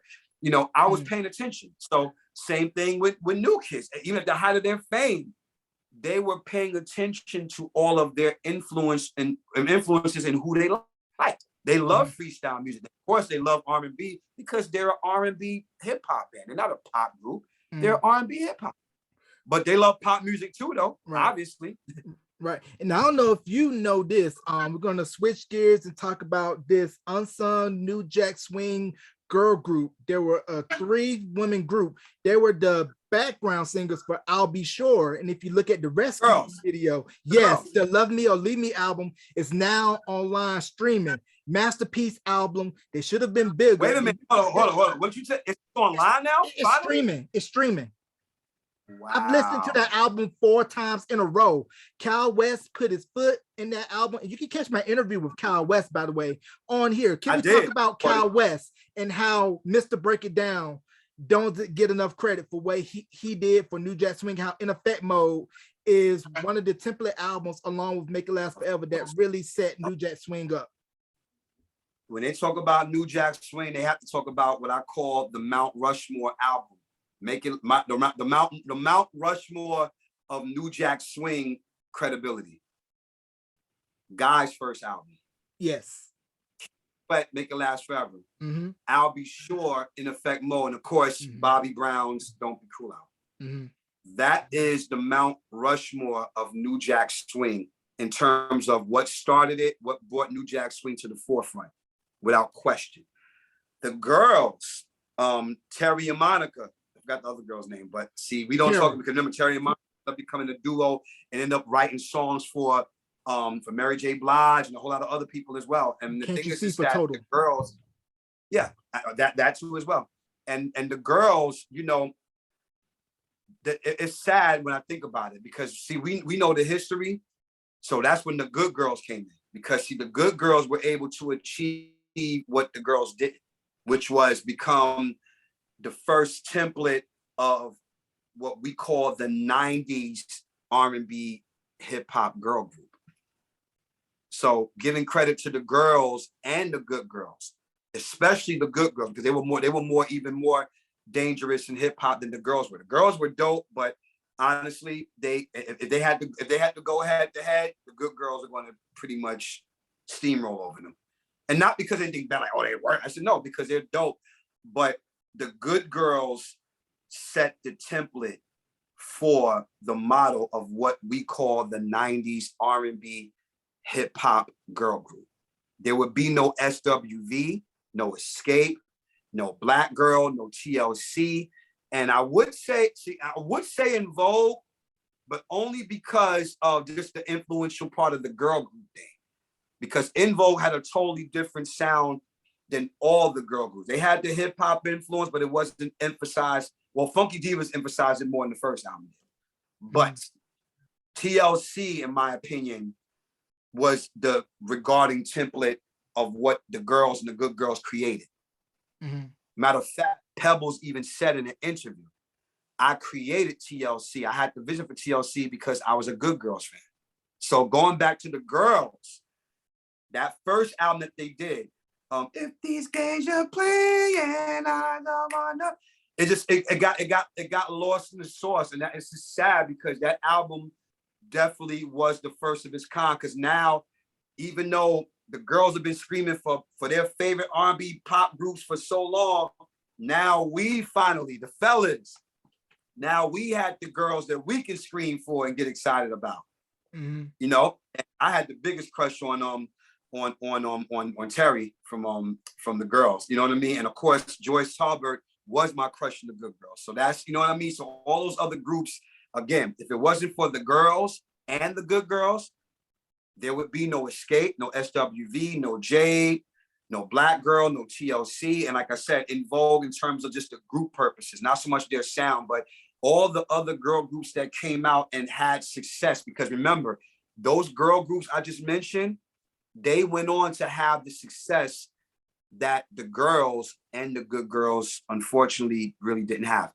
The Good Girls are very fortunate. They had top 10 records with Your Sweetness Is My Weakness and Your Love Is Like an Itch in My Heart and It Must Be Love is one of the greatest R&B freestyle pop records ever recorded. They have hits, but more so than the girls did. So that's why I said they were able to kind of do more with what they had being signed to Motown Records, but they only got to album number 2, and then of course, you know, we lost them after that. So thank God that they took the template, but the template, of course, starts with the girls because they were the first of their kind at that time.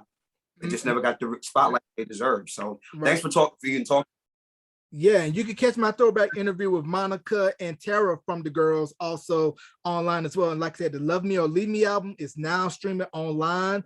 Listen to it, enjoy it. But let's talk about Bobby Beresford Brown. I say again, Bobby Beresford Brown, triple B / B. Brown.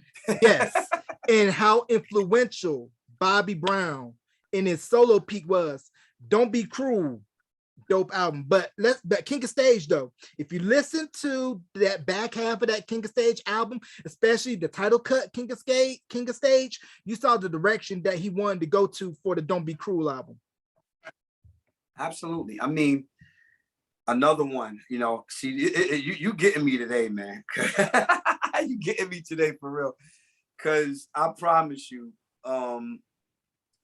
when I talk about any one of my main, because you know, as you know, I have a lot of heroes. Everybody knows. I have a lot of idols. I have a lot of influences in my music. But I think without question, for those fans who really have paid attention to my career, there's always names that are going to always come up, whether it be from me or whether it be from the fans that see the influence of those guys in my music and in my stage show. And without question, New Edition and definitely Bobby Brown as a solo artist, because Bobby gave me the permission to be me.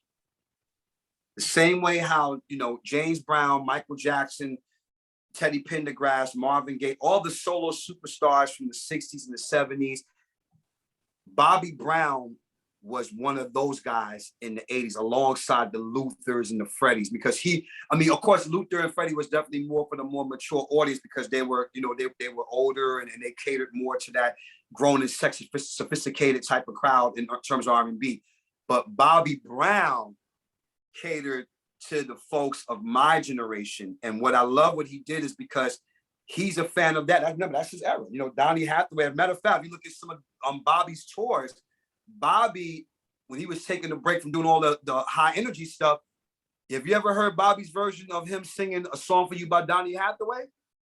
No, I have not heard it. Bobby, listen, as you know, he's had tremendous influence on me as a singer. That's one of my favorite singers, not just dancers and performers. He's one of my favorite singers.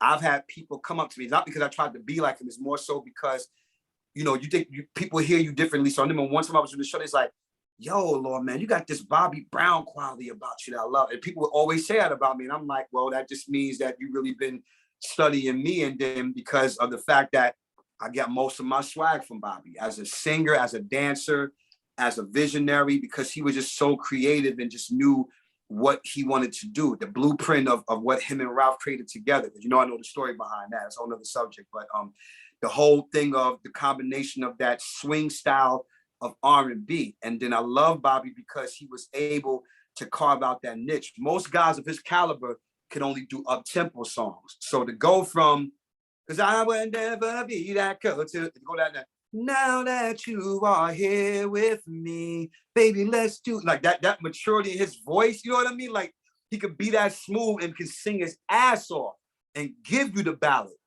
He can give you a ballad and then go right back to doing the up-tempo stuff. So without question, Bobby Brown became the most influential for me alongside Prince, Stevie, Michael, Jermaine Jackson, Lionel Richie, New Edition, Jimi Hendrix, and James Brown. So Bobby Brown, every time I put that list about my overall idols, I always put New Edition / Bobby Brown, because of course his influence in New Edition is bar none as a group member, but as a solo artist, same thing. Same thing reason why I do the Michael Jackson and Jacksons thing. Same thing. Influence in the group, but influence outside the group. So yeah, man, I can't wait for this a real documentary finally that he's doing for A&E. Is it A&E or Lifetime? I don't even know which one it is. A&E has the biography, and then he has the reality show to follow after that. Bobby Brown, Every Little Step. I think that's going to be coming out around the same time as the biography. But Bobby, the media just portrays him how they want, but he's really a good guy at heart, and all the stuff that he's gone through would break anybody with all the stuff he had to do. Man, listen, on this culture tour, let me tell you this, man. We had some amazing combos together, because I hadn't seen him in a long time. It's been a minute since I saw him. So when he saw me, he's like, "Oh shit, what up, baby, bro?" And I looked at him. I did one of these. I looked at him. So let me tell you something. Don't let nobody tell you that you ain't killing out here. Because he is. He on the culture tour, he killed, man, vocally, and the fact that, because obviously, he said, look, he makes it clear. He's like, look, I already know I'm fat. I got some weight I got to lose. I'm like, but he's losing it. I'm like, you can do no 30-city tour and not burn calories. And Bobby was there every night. He didn't miss a show. And he was on stage moving and grooving under them hot lights with them long trench coats. You're going to burn some calories. He's looking good. He's sounding amazing. He's kicking ass. And I told him, I said, dude, I'm always proud to be a little brother. You already know, you and the rest of the guys, but I really just wanted to point out to people, he's defied the odds and he's destroyed the media's vision of him. You know why? Because he kept going. All the bumps and bruises that he took, even the mistakes that he made himself, because of course, he's always said, no, I made a whole lot of mistakes, obviously, but he's living proof that you can keep going. You can make the changes. And to see that one of my biggest idols is still here and he's kicking ass, and God is opening more doors for him and his beautiful family. You know what I mean? Like it makes me smile, man. Like I said, I went to all 4 shows of the Culture Tour just to watch the same thing I was watching the last 3 shows before the other one. It's just like, and Bobby just did me in every single time that he stepped to that microphone, whether he was doing the routines with the fellas and then just him by himself singing. And then when he busted to the Running Man for Every Little Step, we was like, "Oh, Bobby!" Like he did it. I'm like, wow, see what I mean? So I agree with you on all cylinders, man. Like Bobby is the enigma. He's a definition of Boston homegrown. That's OP Projects. You can't break him. He lost so much and gained so much in the process. You understand what I'm saying to me? Mm-hmm. So to see he's the light of his children's eyes, man. You gotta remember, I was in the front row the first couple of shows, bro. I'm in the direct front row. I'm watching his family, how his kids look at him and how they love him, how his wife is cheering him on. That support system that he has with the fellas and his wife and his kids, Bobby can't lose, man. I get, like you said, that's why I don't really want to go here. I get emotional when I talk about Bobby, because my connection with him personally and professionally, it just streamlines to see that we still have my hero. I mean, all 6 members in New Edition, but especially him, because we know we could have easily lost him. He's had different issues where he could have got taken out, could have been in jail. He wasn't in jail, but I'm talking about he could have been locked up for life, could have been killed and murdered, you know what I mean? And we still have him here, doing what he loves and living his best life in the chorus and only getting better with time, man. Ronnie, Bobby, Ricky, Mike, and Johnny, you guys got an invitation to come on Beyond the Album Cover. Just come on. I'm putting it out there, speaking into existence. One of you or all six, you guys are more than willing, more than welcome to come on the podcast. Now, you mentioned Stevie, and this is going to trip you out, man, because you got on me some years, and I just found this out recently, that Creepin' was originally done by Stevie, and Luther covered it. Now, I grew up always hearing the Luther version, but it was only until recently I heard Stevie's original Creepin', and I believe that was all filling this first finale, right? Was, yes, absolutely. With the late great Minnie Riperton singing background with him. Maya Rudolph's mom. Yeah, that part. That part. Right. So can we just talk about Stevie and just not his early stuff, because we know his early stuff and how influential that is, but his later stuff, how a lot of people don't really talk about his later works as much as the early Motown years. That's all I have. Listen, isn't it funny how we're talking about all this stuff and I have the props to go along with it? Yes. Listen to me very interestingly, love. As for those that don't know, just recently, I know you saw it, but just recently, I've had the pleasure of finally meeting my number 2 overall idol. Prince is number 1, but Stevie's number 2. I sat, talked, and ate with that man for 4 hours in a restaurant in Beverly Hills. Everything that I wanted to tell Stevie about what he meant to me, the 8-year-old kid came out. Right there, it wasn't Law, the grown man talking to me at that point. It was the 8-year-old kid from Brooklyn that begged his mother to buy him a Yamaha Casio keyboard because he wanted to be like Stevie. It's the same 13-year-old kid that won one of his first talent shows singing All in Love is Fair. It's the same 15, 16-year-old kid that was able to dig deeper into who he was as an artist because of the chord progressions, the different sounds he used on the keyboard, the vocal riffs and runs. And most importantly, both him and Prince own this superpower. And that's the superpower of everything, of being a multi-dimensional artist. Because the thing with people on, this is why Prince and Stevie are my top 2. Out of all the heroes who I talked about today on this show, who I've mentioned on my social media posts, Prince and Stevie are my top 2 for this reason alone. Because they played mostly all the instruments on their records. They wrote the songs because they refused to wait on anybody to show them what type of ideas to have. Being self-sufficient is a superpower that I think that every artist should look into. I get on my own artist sometimes. I'm like, no, I want you to write the song. I could write for you easily, but I want to teach you how to write the song. Because self-sufficiency, and I learned that on my own. Nobody really taught me that, but Prince and Stevie did. I didn't know them. The conversation I had with Stevie Wonder a couple of weeks ago is, in essence, the conversation that I didn't get a chance to have with Prince. I met Prince, but we only exchanged one sentence apiece. That was it. He said, "You enjoyed the show?" And of course, I'm like, I can't believe he's talking to me. I'm like, yes. I just went like this because he knew what I meant when I went like this. Because in that moment, he knew how much he meant to me, and he left. That was it. He jumped in the car and he left. I got to sit with Stevie Wonder. I got to give him a pound and grip his hand, give him a hug. I got to tell him about the fact that anybody can come to him and anybody can come to you and say songs in the key of life and inner vision and talking about, and rightfully so. And rightfully so. Those are monumental classic albums. But for me, where I'm coming from, music of my mind, characters, In Square Circle, A Time for Love, Conversation Piece, the Jungle Fever soundtrack, those are the albums that truly raised me and made me dig deeper into Stevie. Because remember, I'm an 80s baby. So 80s babies, we have to go backwards because he's popular in our 80s era, but he was popular in the 60s and the 70s. So for me growing up, Do I Do is being played on the radio every day.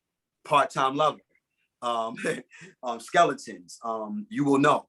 I know I'm missing some few other Whereabouts, my favorites. Stranger on the Shore of Love. Ribbon in the Sky. That's what I grew up. That's Stevie I grew up with. But because of my Uncle Bobby being a diehard Motown head and all the musicians that my mother hung around, that's how I discovered Jesus Children of America. Don't you worry about a thing. Superstition, Living for the City, all the great songs that we can always talk about every time somebody brings up Stevie. But he loved the fact that I brought up all the lesser known albums or the albums that didn't sell as much as the other ones did. He told me, he said, Lord, was, he did, he's like, I was like, oh, he's doing it. He's like, it was really, really fun talking. He's like, the fact that you know my catalog the way that you do. I said, listen, because I told him anybody could come into you and point out the hits and the albums that people talk about, but those are the other albums that influenced me. I'm doing a cover version of Make Sure You're Sure, and I'm doing a cover version of Taboo to Love from the Conversation Peace album. He smiled very hard. He's like, wow, forgot about that one. I said, yeah, that's one of my favorite Stevie songs, man.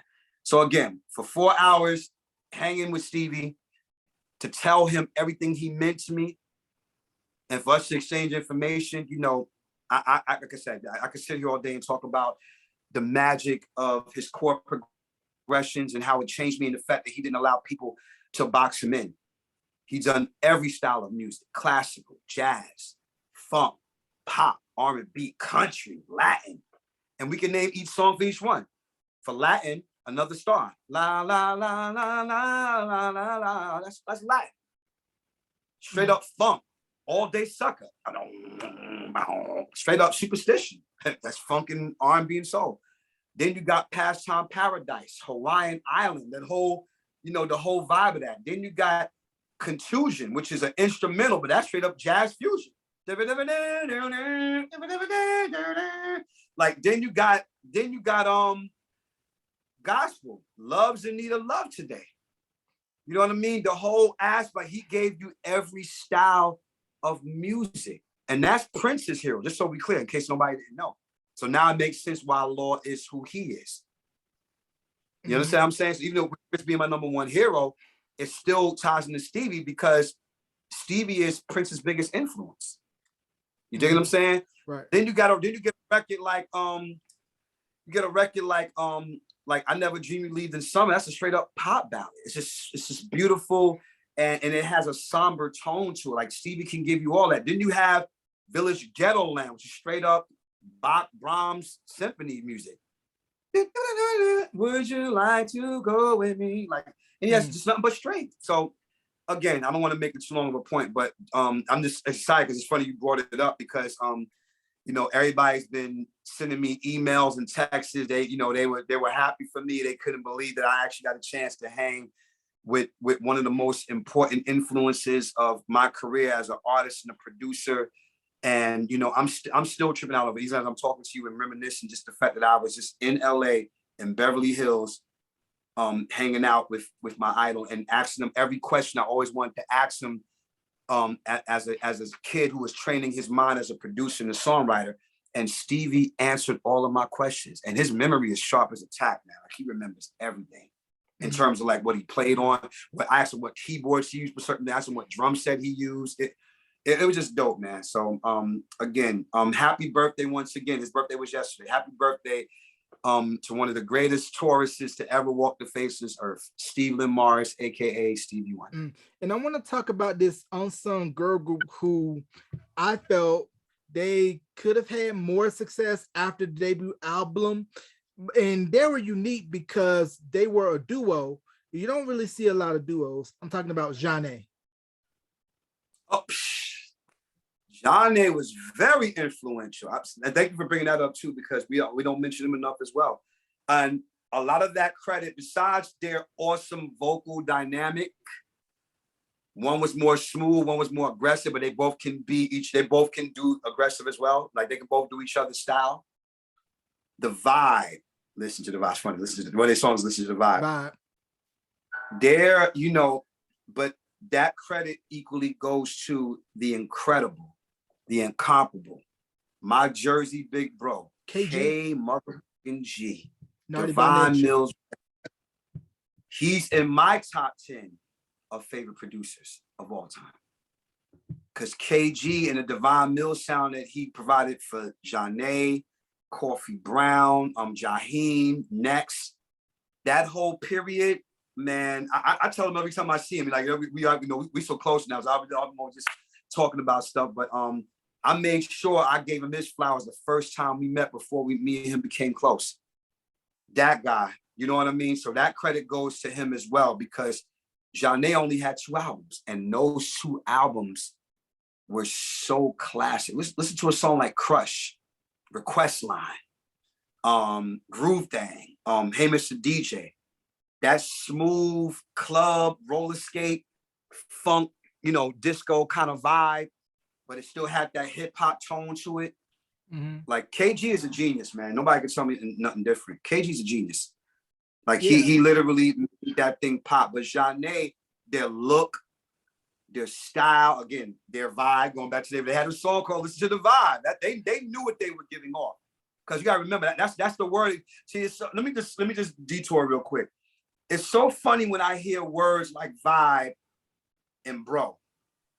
You know why I say that? Because these new guys treat these words like they're new. I'm like, man, those words ain't new. That slang word ain't new. Oh, it's vibe. That's a vibe. That's been around forever. Hey, what's up? What's happening, bro? That's been around forever. So it's crazy how Janae created that song. And now when we describe certain songs, we say, oh, that song, that's a vibe right there. That's a vibe. That's a vibe right there. Mm-hmm. But Janae had a song with the word vibe in it. It personified what their whole thing was, because we heard the obvious R&B textures. We heard the obvious soulfulness of it, and the disco vibe with the 4 on the floor backbeat and all that kind of stuff. But you couldn't really put a category on them either. Mm-hmm. So I agree with you 1,000%. They're definitely severely underrated, and we don't talk about them enough. I do, but when I say I talk about when they bring up girl groups and stuff like that. Somehow they seem to leave Janae out, but I'm glad that you brought it up, because I agree with you 1,000%. Right, and you mentioned how their first 2 albums, no skips, they enjoyed the rare air of, to me, Intro. Their first 2 albums, no skips. Kenny Green vocally was a monster. Yeah, we were robbed of having a Kenny Green solo album, because Intro was already putting in the work with Mary J. Blige and Shinehead before their debut dropped in '93. Okay, now absolutely. Intro, man. Ooh, another. You just took the words on my mouth like you usually do. I love it because that's true. Intro, absolutely. First 2 albums, classics on every level. Production, Kenny Green's songwriting, his voice textures, all those things of being the brainchild. Very similar to just being a personification. Like I told you about Ted Mills earlier, his voice being a personification for Blue Magic. Same thing when it comes to Intro. Kenny Green, his sound, his overall vibe that he gave to other artists. It's crazy because I listened to Love No Limit by Mary J. Blige, which he wrote. And it's crazy because as much as we hear Mary J. Blige's voice, I can easily hear him and how he wrote it. I can hear his voice. Right. Does that make sense? Yeah, that made sense, because I interviewed Buddy from Intro, and he told me that Let Me Be the One was originally supposed to go for Mary J. on What's the 411, but they ran out of time to put that on, so they ended up putting it on for them. Yeah, well, I mean, I call those the great mistakes. The great mistakes, time expenditures, because the budget has to be met and deadlines have to be met. So a lot of the great songs that we normally don't get or were turned down, because there's a lot of those stories too. A lot of great songs that were turned down by other artists, and then somebody came along and had a hit with it. All that shit is involved. It's all there. Mm-hmm. And real quickly, before we close and talk about what you got going, I want to talk about this one member of New Edition who, for me personally, identify with the most. And he, business acumen, crazy, hoop head, sports head, like crazy, Mr. Michael Bivins. Mr. Michael Bivins. Our big bro for life. Oh man, Mike Biv. What can you say about the ultimate hustler? What can you say about one of the illest dudes to ever play the sport, number one? Because as we know, I mean, everybody knows the history and story by now, because truth be told, without question, had Mike didn't join his band of brothers and use his baritone voice and his dance moves to sing with his unit, without question, he would have definitely been one of the greatest NBA stars in the history of the sport. Is he definitely a street ball legend? Without question. Very much like Earl Manigault, I put my big brother Biv in that whole circle right there. If we talk about hood basketball legends, he should have an AND1. If they remember how AND1 and NBA Street for the PlayStation video games had all the playable characters and stuff like that? Yeah. He should be a playable character. Mm-hmm. He should be a playable character. Yeah. I want Biv to just put out a book and I would get the audio book just to hear his narration. Well, yeah, he's working on the documentary's coming soon. The Hustler documentary is coming out. Like he's literally, I think he's on the finishing touches of it. But Biv, always been supportive of me. That's why I said, when you talk about my guys, I get into that place because, you know, no one can tell me that my big brothers don't love me. Whether it's New Edition, New Kids on the Block, it's pretty clear. I brag about it. I talk about it. You know, my big brothers love me and I love the hell out of them, especially Biv and Ralph, because they've always been very supportive of me. They've given me advice. You know, they've always, you know, give the props and always be like, yeah, Law got our blueprint down. Like he's going to be another one to keep it going if we ever decide to not ever do it, which they won't. But the thing is that Biv has just always looked out for me, man. That again, that's my big brother for real. He's always looked out, always giving game, you know, always just hitting me up and making sure that I'm good and checking on me and things of that caliber. That's just true to the Leo that he is. Remember, my daughter's a Leo, so I relate. That's why it's almost, and Donnie Wahlberg is a Leo too. So now you see why I'm close to those guys. You know what I mean? My twin daughters being Leos, Donnie being a Leo, and Biv being a Leo. And I'm a Scorpio. But the thing is just that us Scorpios and Leos are very much, we you know what it is? We love hard. We really care. We really do care. We care about people. And Biv always fly, stay fly forever.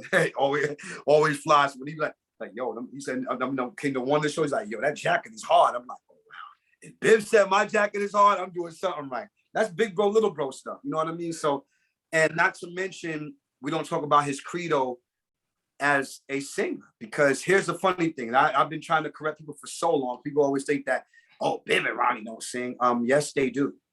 They do sing on these records. That's the only thing I like about the movie. And I told him that. I said, they're trying to make it seem like, oh, Ralph. I said, no, that's not true. I said, Biv and Ron, especially on the Christmas album, people didn't even realize. I'm like, that's them singing Chris on the Christmas Around the World. Biv sings the first part. And they were like, oh, I didn't know Biv could sing like that. I said, Biv sings, but he'll tell you himself. In the realm of being a lead singer, he's not a Johnny Gill or a Ralph or a Bobby or a Ricky. He ain't that guy. He's not going to give you no vocal riffs. He ain't going to give you that texture. But when you give Biv or Ron a line, they kill it. They're singers. You don't be in a group of 40 plus years and not learn something about your voice. They same backgrounds on these records.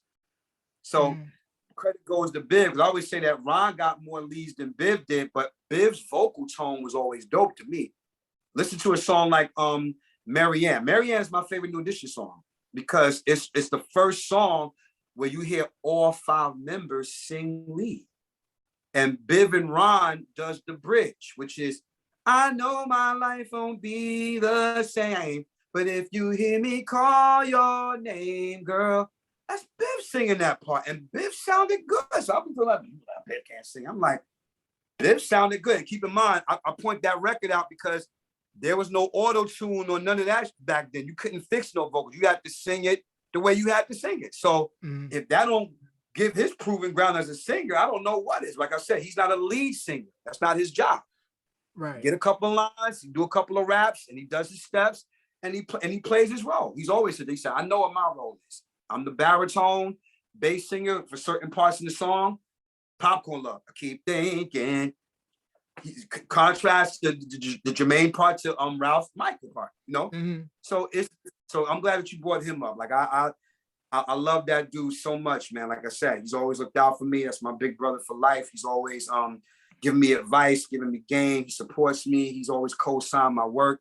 He's posted me up on his page. When me and my crew did the Poison routine, and we got a lot of love. Always like, oh, that's Lord, and everybody knew, but he didn't have to do that. I didn't ask him to do any of that.